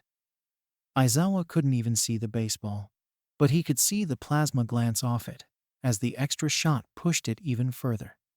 As Midoriya prepared a third shot, Kaminari whispered, There's no way he's hitting it again. A third shot rang out. It vanished over the horizon. Aizawa checked his score, and it shot up even faster. Judging by the final number, it landed somewhere in Europe, preferably without killing someone. Bakugo, you're up next. What was his score? Katsuki snarled. Focus on your own performance. Fine, I'll just send it into orbit. Katsuki worked himself into a sweat, gathered it all in his hands, and slathered the baseball with it. With a tremendous wind-up, he shouted, Die! A tremendous conflagration engulfed the hot-headed teen. Aizawa winced as his ears were yet again subjected to unreasonable amounts of noise. As the smoke cleared, bits of blackened baseball rained down. You're not getting another one. Katsuki grinned. Like I need a pity throw. I know that had to beat Deku. Aizawa decided not to inform him that with the tracker destroyed, he didn't even get a score. Yayurazu, you're up next. When she pulled a cannon out of her chest, Aizawa groaned and covered his ears. Aizawa had a quandary. On one hand, logic dictated that he pushes his students to their absolute limits to better understand their quirks and their mindsets. On the other hand, sunset was 10 minutes ago. Most of his students had left hours ago, and Midoriya and Yayurazu were still running laps around the school. Well, Midoriya was cruising along on treads built into his feet, while Yayurazu rode the Segway she had made after her scooter ran out of gas. But Aizawa hardly cared about the semantics at this point. For some godforsaken reason, Kirishima and Bakugo had stayed to watch. Then the butler had shown up. Aizawa had called up Nezu to lecture him on security, but the rodent could hardly refuse one of the school's top donors. So, Aizawa sat ramrod straight, on his best behavior for the butler, unable to sleep a wink and dreading the patrol he'd have in an hour. His coffee and jelly packs had run out ages ago, and his scarf twitched with the badly suppressed urge to strangle everyone around him. "Kick his ass, Ponytail," Bakugo shouted. "Show that robot that humanity won't take this one laying down. Don't let him win. You are doing most spectacularly, Miss Yayurazu." The butler called out as he elegantly waved a Yayurazu sign he had retrieved from his limo. "I have the utmost faith that you will put that rapscallion of a classmate in his place." "Go Midoriya," Kirishima shouted. "You're the manliest ever." Bakugo whirled around. "The fuck? Why are you cheering for the robot?" "Well, everyone else was cheering for Yayurazu-san. It wouldn't be manly to leave Midori bro without any support." He turned back to the marathon and shouted, "You're also very manly, Yayurazu." The butler gave him an affronted look. "Why, good sir, Miss Yayurazu is nothing of the kind. She is the epitome of elegance and grace, and has nothing of the boorishness of man. Chillax, bro, manliness knows no gender." Yayurazu's Segway sputtered to a stop. Running off it, Yayurazu tried to make a pair of rollerblades, but they came out missing their wheels. She gave a stoic grimace and continued running, despite how thin her quirk had left her. Stepping in, Aizawa called out, "Midoriya, how much longer can you keep that pace? I currently have 12 hours and 47 minutes of battery life remaining. Once the sun rises, net power consumption will drop by 86%. Think you can match that, Yayurazu?" She gave her classmate one last stubborn look before giving in. "No, sensei. I'm exhausted. There's a time and a place to exceed your limits. Here, it'll do more harm than good." As Yayurazu walked away, Bakugo stormed over. "You're humanity's last hope, and you're throwing in the towel? Get back out there and win." "For your information," Aizawa snapped, "the marathon results don't matter." Midoriya placed first by a wide margin. When Bakugo lunged for Midoriya, Aizawa finally had his excuse to strangle someone. As the second day of class started, Jiru had an internal debate with herself. On one hand, she really didn't want to stick her hand in the hornet's nest that was whatever the heck Midoriya and Bakugo had going on. However, morbid curiosity about why there were only 20 sets of heartbeats, 19 from the students plus the arrhythmic, caffeine-driven stutter of Aizawa's shriveled circulatory organ, overruled her self-preservation instincts. "Midoriya, weird question." "That is indeed a weird question, given that you haven't asked anything," Midoriya replied. Jiru rolled her eyes. "Mind if I ask why you don't have a heart?" Bakugo stormed over, grinning so fiercely that Jiru felt her fight and flight instincts kick in. She held her squirming jacks in her hand to keep them from gouging out Bakugo's eyeballs. "It's because he's a robot," Bakugo roared. Finally, hard, cold evidence. Jiru jabbed him in the neck. "No one asked you." "Actually, I do have a heart," Midoriya said. "Want to see?" "See?" Jiru asked. "See what?" Izuku rolled up his shirt. Jiru felt herself sweat profusely at the sight of six-pack abs in front of her. Mina Wolf whistled and said, "Damn, Midoriya, way to put on a show." The mood in the classroom took a sudden and precipitous freefall when Izuku plunged a scalpel into his chest.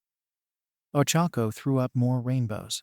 Takoyami muttered something about madness and darkness, and Koda's eyes rolled into the back of his head as he tipped sideways. Jiru fought back her own hysteria as Izuku peeled back the skin over his chest. Midoriya reached inside and pulled out a small boxing machine with clear tubing on either end. "This is my heart." Jiru listened to it, but it didn't make a sound. "Is it beating?" "Not currently. I only circulate blood when I need to reconstruct parts of my body, as it's what carries the components I break down, along with the nanomachines that make them in my bloodstream." "See?" Bakugo roared. "He even has nanomachines." "It's his quirk, is it not?" Todoroki asked, staring at Midoriya's open chest with an apathetic expression. "I don't understand the fuss." "I take it that's the stomach?" Jiru asked, pointing at a big boxy container. "Yep. It incinerates everything inside and absorbs any remaining metals into my bloodstream. It also has thermal vents to power the battery back here, if I consume anything that can undergo an exothermic reaction." He pointed to a metal cylinder with light panels along the side, showing he had full charge, hooked up to bundles of wires running across his body. "Wait, hold on," Zero asked. "Is this just an elaborate way to go into detail about how your body works without making it seem forced and unnatural?" A sharp crack of bricks breaking filled the room. Over the intercom, Nezu said, "Cementos, the wall broke again. You know which one." From down the hall, Cementos moaned. "Why do I have to keep fixing it?" When Aizawa announced that they would be picking their representatives, one erupted in a cacophony of shouts. Already done with existence, Aizawa put on some industrial-grade earplugs, wore noise-canceling headphones over those, and buried himself so deep in his sleeping bag that it would take a spelunking crew weeks to find him. Once Ada called for a democratic vote, a full election cycle ensued. Many campaign speeches were had, hats and flags were distributed, and babies were kissed. Ida took the polls and tallied up the votes. "First, we have Yaoyorozu as president with 18 votes. "What?" Bakugo roared.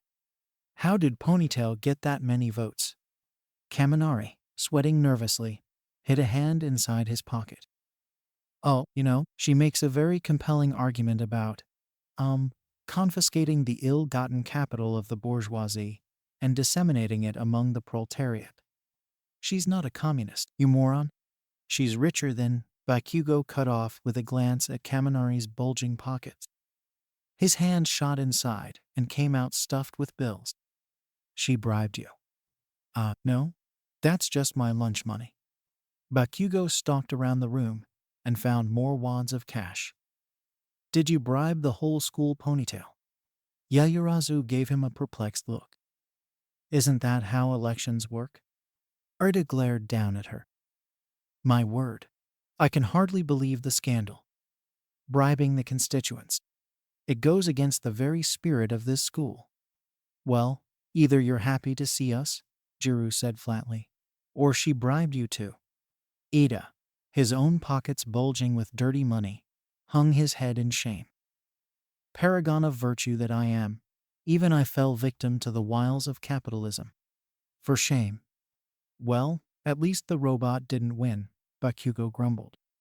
"Last thing we need are robots in charge of the government." "And for vice president, we have Midoriya with 2 votes. A bone-chilling silence settled over the room as Bakugo slowly turned towards Midoriya. "Of course," Bakugo said slowly, his voice tinged with hysteria. "That's your game, isn't it? Have the pretty rich girl be your puppet while you pull the strings from behind the scenes, and when the time's right, kill her off and take power for yourself. Well, it won't work. I've seen right through your plan, and I'll defy you and your false regime with my dying breath." "Hold on," Ochaco said. "Bakugo didn't vote for Yaoyorozu or Midoriya, right?" "Correct." It would appear there is one vote for Bakugo as well. That makes 21 votes, right? Ida looked down, flustered, at the piles of votes. Why, that can't possibly be right. I triple-checked. How could I have failed democracy so thoroughly? Tokoyami's shadow snickered. The class turned as the sentient quirk held up pen and paper. I voted for Midoriya because I thought it would be funny. And it is. With a roar, Bakugo lunged for the shadow and faceplanted into a wall. From his office, watching the whole affair play out on camera, Nezu said, I love democracy. An hour after word of All Might's employment at UA had reached the press, news crews from across the country rushed to UAS gates. For blocks, the streets were packed with reporters salivating over the slightest taste of newsworthy material. Yaoyorozu, having caught wind of the media frenzy, invited her classmates into her limo.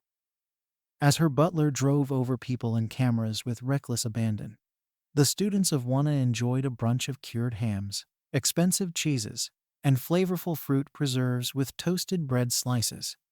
Too bad Izuku isn't here with us, Ochaco said as she crammed as much food into her cheeks as physically possible.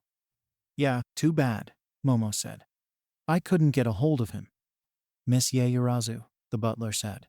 It would be no trouble to swing by his residence. In a low voice, he added, I'd get to run over more reporters that way. No need. I imagine he has already made it to school. Indeed, you are right, Yaoyorozu-san, Ida shouted. Such diligence from him. He truly is worthy of the position as vice president.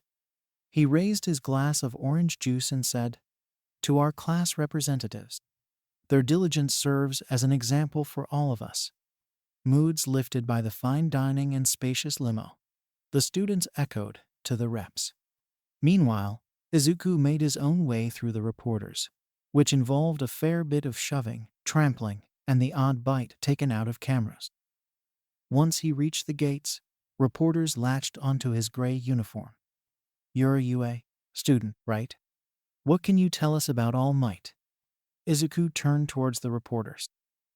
All Might is 220 cm tall and weighs 255 kg. He has blonde hair, blue eyes, and his birthday is July 10th. That's nice and all, but what about? His blood type is a positive, Izuku said, droning on over their protests. He was born in Tokyo, and he went to UA high school, though records of his other primary education aren't publicly available. Could you please just tell us? He went to Harvard University, where he earned a bachelor's in accounting. He then started the All Might Agency, situated on Yokohama Street in Tokyo. Izuku's monotonous lecture droned on for hours, covering every villain he had arrested, every life he had saved, his favorite foods and beverages, and plenty other mundane facts to make eyes glaze over. By the time Izuku mentioned how All Might's quirk could be inherited, and how he had lost a lung 5 years ago, the reporters and cameramen had all nodded off. Even the cameras and microphones had stopped recording out of sheer boredom.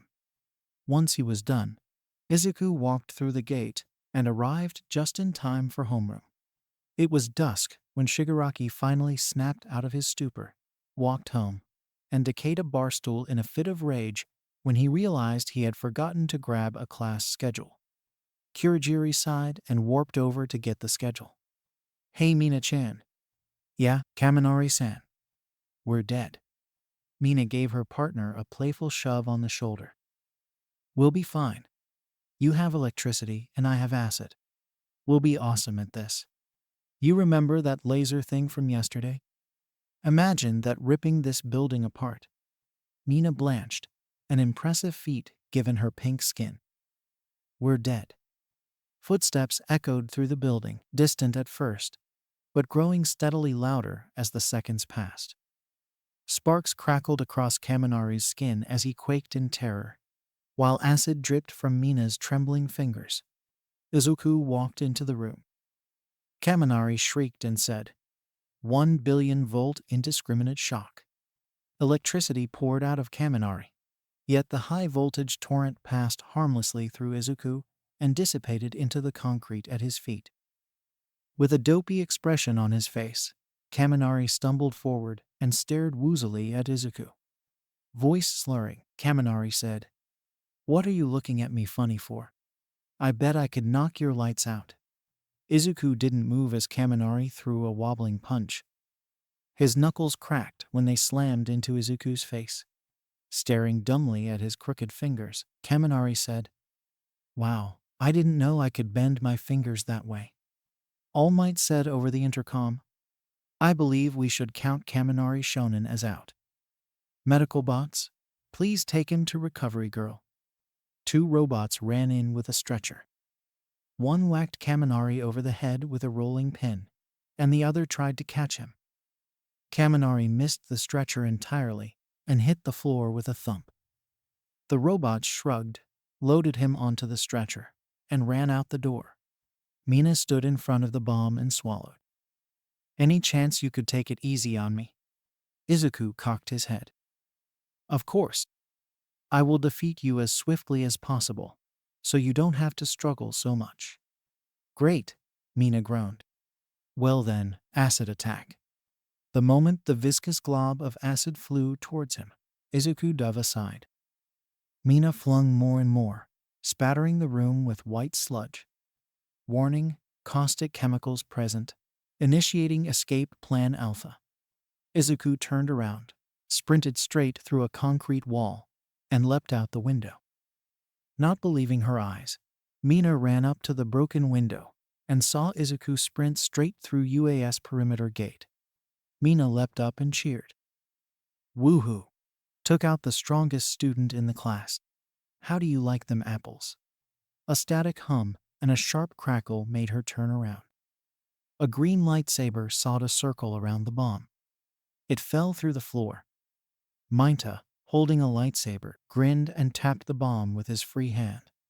Katsuki, who hadn't taken his eyes off the fight for one moment, stared speculatively at the acid as it ate its way down to the foundations of the building. Then he burst out into maniacal cackling.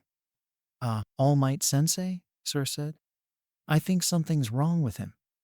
Give me some acid." "Raccoon eyes," Katsuki shouted as he chased Mina around the classroom. "What do I look like, a cow? Get that bucket away from me." Bakugo-san," Yaoyorozu said. "I don't think it's very safe storing a strong acid in metal. There's a high chance it would cause a reaction." "That's the point, Ponytail." The second the door opened, Mina and Bakugo bolted for their seats. The bucket Bakugo had been carrying rattled around as it settled on Koda's head. And yet, the stony-faced teen sat stock still, hoping the teacher wouldn't notice him if he didn't move.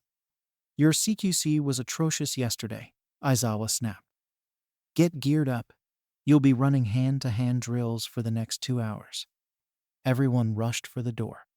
Koda, bucket still on his head, rushed straight into a wall before fumbling his way after everyone else. When the classroom was finally empty, Aizawa muttered to himself and crawled back in his sleeping bag. Under Ectoplasm's watchful eye, the class paired up. Bakugo made a beeline for Mina. Mina blocked a punch. "I'm not giving you any acid. It's for the fate of humanity. I'm not letting you prank Midoriya. My acid's too dangerous for that." "Who said anything about a prank?"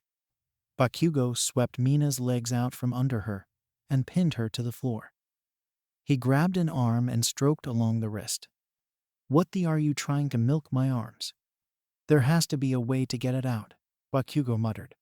"Maybe like this?" He bent her wrist backwards, just enough to make Mina wince. Twisting underneath him, Mina freed an arm and socked him in the nose. "This isn't over," Katsuki said, cradling his bleeding nose as he went to Recovery Girl's office. At the end of the day, as Mina walked out of the school, a figure wearing a giant green mask shouted, "Ooga booga." Mina shrieked and instinctively threw acid at the figure. As the acid ate through the mask, Katsuki scooped some into a jar. "Yes," Katsuki shouted, holding the jar over his head.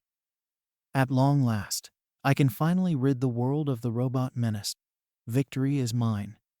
Katsuki cackled maniacally and ran down the street, shouting, I've got a jar of acid. Guess what's inside it? Mina stared after him, thought about warning him that even glass couldn't hold her acid, then shrugged and went on her merry way. That night, fearing the robots would take his secret weapon away from him, Katsuki slept with the jar cradled in his arms. He woke the next morning to the smell of burnt fabric. The jar had a hole in the bottom. The acid had not only eaten through his bed, but also the floor, the kitchen counter downstairs, the water heater, one of all-for-one safe houses stashed away underground, and another 3 miles of bedrock. As he stared down the hole, his mother stared up at him and shouted, Katsuki! Uscha! The students of One chanted. I can't believe we're going to Universal Studios Japan. 13 gave Aizawa a sidelong look as they watched students cram into the bus. You didn't tell them where we're actually going. They leapt to their own conclusions. It felt illogical to waste time correcting them when they would see the truth soon enough. 13 shuddered. Boy, am I glad you weren't teaching when I was in high school. The bus lurched sideways when Midoriya stepped inside. The wheels bounced up and down with each step he took. How much does he weigh? 13 asked. I suspect it varies based on comedic value, Aizawa deadpanned. As 13 pulled the bus out of the parking lot, an ear-wrenching shriek came from the back bumper. Jiro squeezed Ojiro's tail around her ears until Momo handed her a pair of noise-canceling headphones. With his scarf wrapped around his ears, Aizawa investigated the source of the noise. Midoriya sat at the very back of the bus. Every time 13 hit the gas, a shower of sparks came up through the back window. Midoriya, move up a few seats. The back bumper lifted off the ground, and the sparks stopped. The moment he sat down, next to the window, the bus sagged to the side. Caught off balance by the bus's shifting weight, Shoji and Sato tumbled to the right. The bus pitched sideways, and more students fell towards Midoriya's side. Everyone, left side of the bus, Aizawa shouted as he threw himself towards the slowly rising side. Kirishima hardened up and threw himself halfway out a window, and Minda stuck himself to the side with his hairballs. Unfortunately, Izuku also went over to the left side of the bus. The left wheels slammed onto pavement, and the right ones rose into the air. 13 clung desperately to the wheel as gravity tried to pull her out of her seat. Aizawa pulled himself to the right side with his scarf. Asui grappled forward with her tongue, and Ochaco floated around the bus like an anti-gravity pinball, holding back a fresh batch of rainbow vomit. Over the commotion, Aizawa shouted, Midoriya, stand exactly in the center of the bus. The left wheels touched down as Izuku stood in the aisle. The bus rode ludicrously close to the ground, but no scraping sounds plagued them.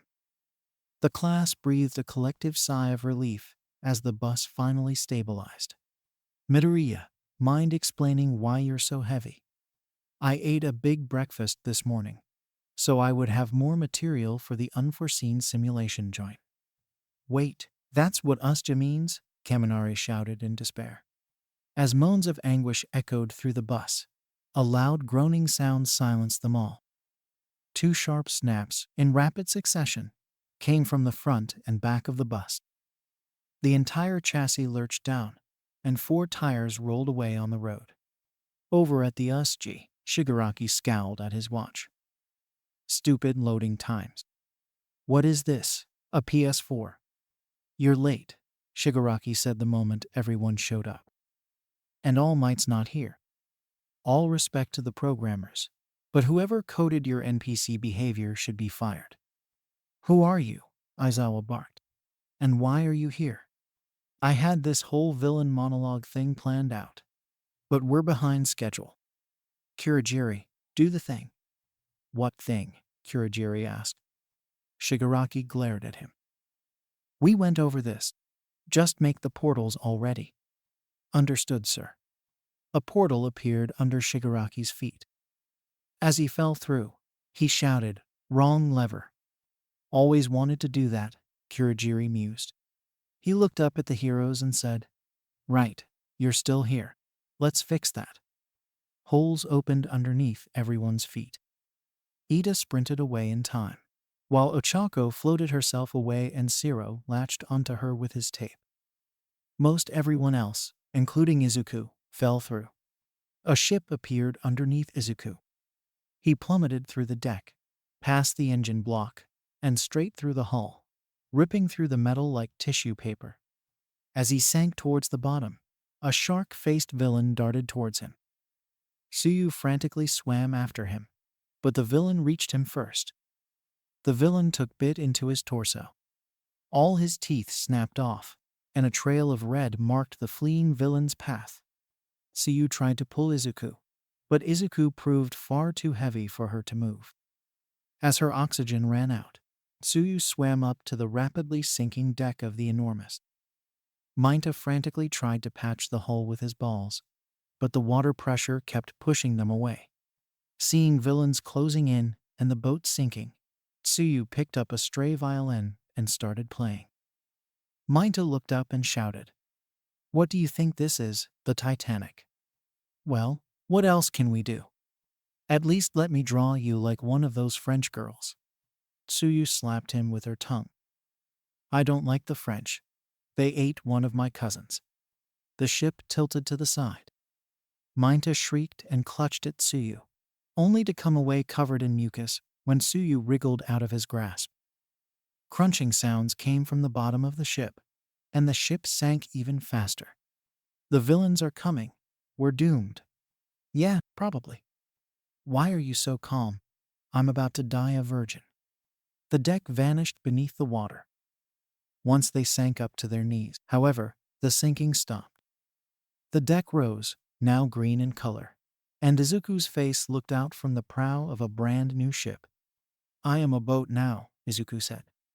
"That's nice. Could you get us back to dry land?"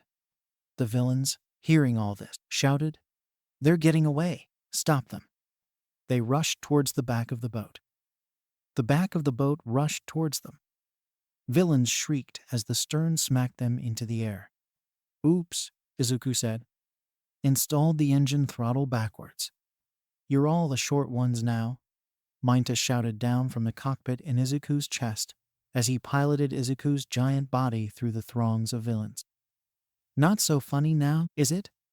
Tsuyu and Ojiro sat in front of a hedgerow and watched the carnage. Ojiro asked, "Why is Mainta piloting Izuku's body?" "He was the only one small enough to fit." "Let me rephrase that. Why is Izuku a giant mecha with Mainta in his chest?" "Off in the distance," Mainta said. "I wonder what this button does."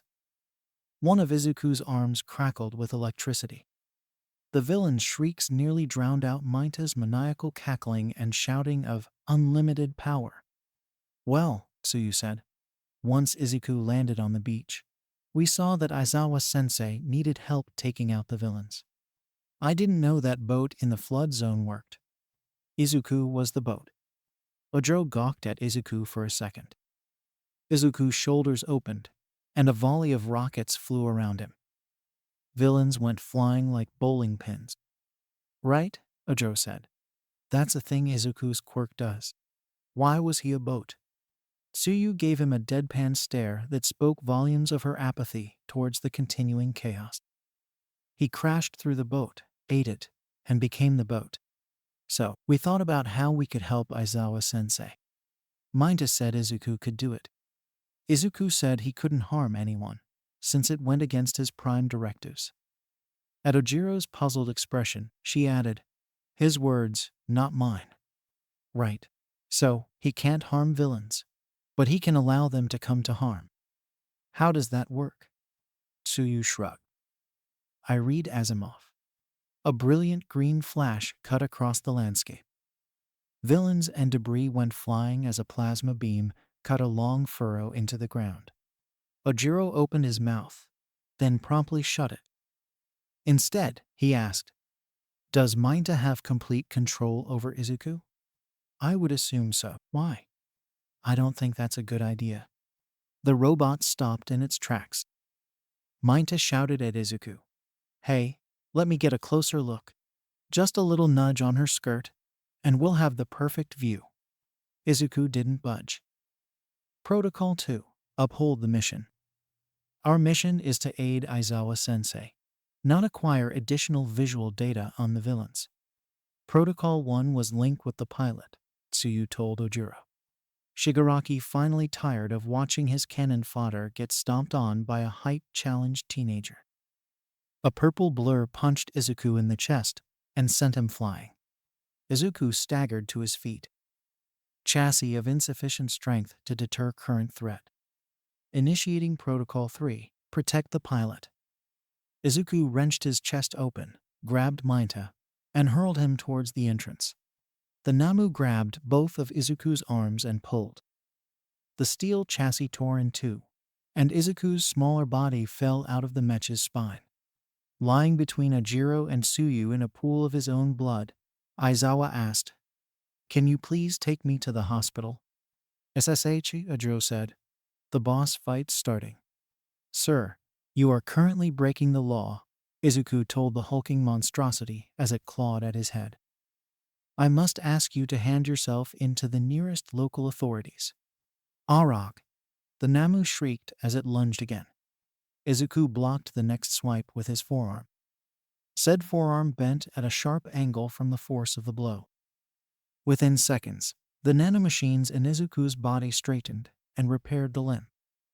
Attempts at negotiation have failed. Attempting nonviolent pacification measures. The Namu threw another punch. Despite being a fraction of the monster's size, Izuku grabbed its wrist and slammed it to the ground with a perfect judo throw. Pouncing on the monster's back, Izuku pinned both arms into place. Pacification complete. Contacting local authorities. Izuku's head emitted a ringtone. Error. Communications cut. Please hold while an alternate directive is devised. The Namu did not appreciate being put on hold. With a shriek, it bucked and threw Izuku off its back. It grabbed one of his legs, slammed him into the concrete a few times, and threw him. Izuku shook concrete gravel off his back. Restraining measures ineffective. Attempting knockout. As the Namu charged, Izuku widened his stance. Izuku sidestepped a blow and slammed his fist into the Namu's jaw. The blow didn't even faze the monster. "A scrub like you doesn't stand a chance against Namu," Shigaraki jeered from the sidelines. "Its shock absorption quirk gives it physical damage immunity." "Understood," Izuku said. "Knockout impossible, now attempting temporary incapacitation." Izuku drew a lightsaber and slashed through the tendons in the Namu's legs. Flesh bubbled out of the charred wounds and healed the damage. Shigaraki's grin widened. Health recovery as well, from the region quirk. It's the perfect weapon to kill All Might. Query, Izuku said. Villain has multiple quirks. It was made that way, Shigaraki answered. Villains, after all, had a contract obligation to explain their villainous plots and devices. Understood. Reclassifying threat to biological weapon. Lethal force authorized. Izuku leapt as the Namu punched down. Concrete burst in chunks around the monster's fist. Izuku leapt nimbly on the monster's shoulder and swept his lightsaber through the Namu's neck. The Namu knelt as its head thumped onto the shattered concrete. Izuku walked toward Shigaraki, lightsaber thrumming at his side. "Come quietly, or there will be trouble." Namu stood. A new head sprouted from the stump between its shoulders. Before Izuku could turn, the Namu grabbed Izuku's head, twisted, and yanked it off his shoulders. Izuku's body crumpled to the ground. "Izuku!" Tsuyu bolted to her feet, but Ojiro held her back. "Well, that was fun. Which kid should we kill next?" Izuku's hand glowed. The headless body lumbered clumsily to its feet. It twisted its arm around until it was pointed at the Namu, and a brilliant beam of plasma engulfed the monster. The smoldering feet and ankles, the Namu's only remains, didn't regenerate. Izuku's body, out of power, fell once more as the USJ doors slammed open. Yaoyorozu landed on a sofa placed inexplicably on top of a mountain. 5 villains leered at her from behind. 5 villains ran away screaming when Yaoyorozu drew a rocket launcher out of her cleavage. Flames towered around Todoroki as he took in his surroundings. The villains smirked as they closed in around him, no doubt believing that the flames made his ice weaker, when in fact they made it stronger. "This is fine," Todoroki said. With a wave of his hand, the ground, the villains, and the flames themselves froze solid. Surrounded by villains, Sato snorted a tube of sugar. Muscles rippled, and his eyes took on a manic, bloodshot gleam. "Woo, say hello to my little friend." "Hi, I'm Kirishima," Kirishima said as Sato raised him over his head. Villains scurried as Sato played whack-a-mole. While Shoji surveyed his surroundings, a villain ran up from behind and severed one of his limbs. Shoji stared at the bleeding stump. "Oh no," he said in a deadpan. "Anyways." From the stump, 2 arms grew out, grabbed the villain, and bent him into a pretzel. A villain stared wistfully at a butterfly as it floated towards his hand. "Is this a weapon?" His partner cuffed him upside the head. "Don't be stupid. That's a butterfly." The butterfly morphed into a club and bludgeoned them both over the head. Koda came out from behind a rock and thanked the club with butterfly wings for using its quirk to help him. Mina shrieked and flung acid behind her. A villain scrambled away, screaming, "My eyes!" He tripped and smashed his knee on a rock. "My leg!" "To demonstrate the power of my tape," Zero said, standing over a villain. "I sawed this boat in half." "What boat?" the villain cried. "The boat I would have if you guys dumped me in the flood zone. But no, you had to put me with a bunch of crumbling buildings. So instead, I'll cut you in half. You're about the right size for a boat." "That's really hurtful," the chubby villain said, sobbing. Using a second villain, Zero cut the first in half, then stuck them back together with his tape. Aside from the occasional eye twitch and loss of feeling in their left arm, they were good as new. Bakugo stomped on a villain's head, knocking out his front teeth and making an orthodontist 10 miles away sob hysterically. He glanced around the room, admiring the other villains strewn about in various states of physical impairment and seeking another victim. "Any villains nearby better come fight me. I'll go easy on you." A chameleon villain, who had watched his friends beaten to a pulp, broke out in a cold sweat. They only made it halfway to the door before Bakugo locked eyes with him. Explosions rippled in Bakugo's hands as he strode forward. "So, you have chosen death." The villain's screams echoed through the ruins zone. The moment All Might appeared, his face warped into a visage of murderous rage at the sight of his headless successor. Kurogiri promptly noped the heck out of there and took Shigaraki with him.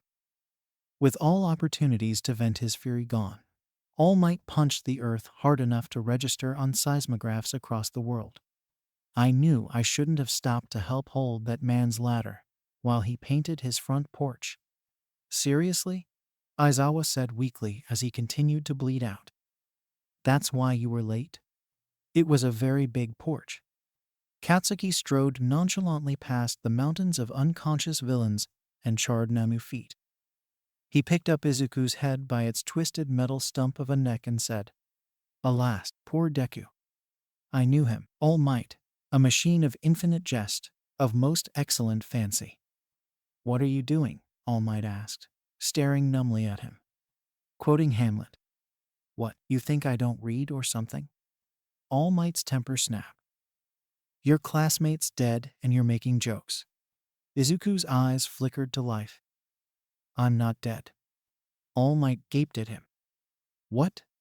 "Nothing," Katsuki said. "Just ignore it." "Ooh, are you doing a Monty Python bit too?" Izuku asked. "Well, now that you ruined it," Katsuki muttered. "Wait," All Might asked. "He's not dead." "Of course not," Katsuki scoffed. "He's a robot." His mom will put him back together by tomorrow morning. Believe me, I tried. Oh, should I take him back home then? Nah, she'll come pick him up anyways. A literal light bulb, helpfully supplied by Yaoyorozu's cleavage, popped over Katsuki's head. Actually, you should bring him home. Maybe that way, you'll see the truth as well. All Might decided not to question the maniacal gleam in Katsuki's eye and scooped his broken protege into his arms. One sprint across the city later, he wound up on Inko's front step and burst into a cloud of steam the moment he stepped inside. So, All Might asked, is Izuku going to be all right? Bakugo mentioned you could fix him. It's his quirk, Inko said without a trace of hesitation. His body will regenerate if supplied with enough materials to work with. Back when Izuku was 7, he got in a nasty accident. They never did find both his arms. He was right as rain the next day. Oh, All Might said with a chuckle. The way Katsuki said it, he made it sound like Izuku was a robot.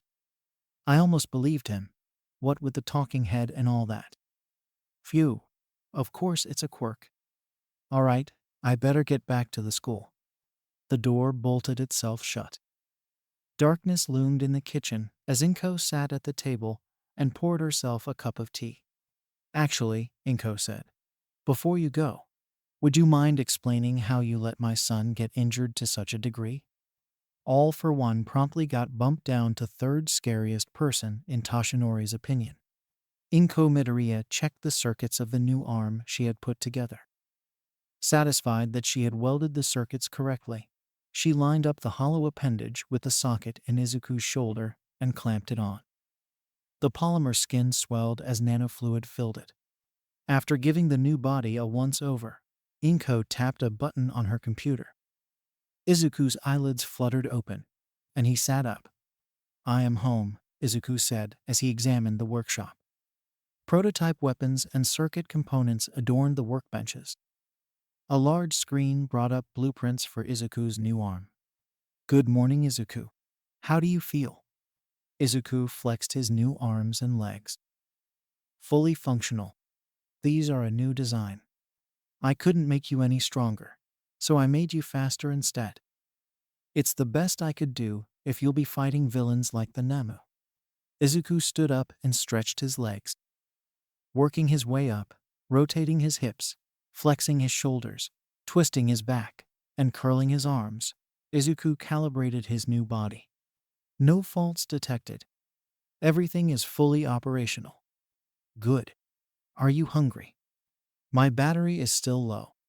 Breakfast would help replenish it. Inko checked the camera before opening her workshop door.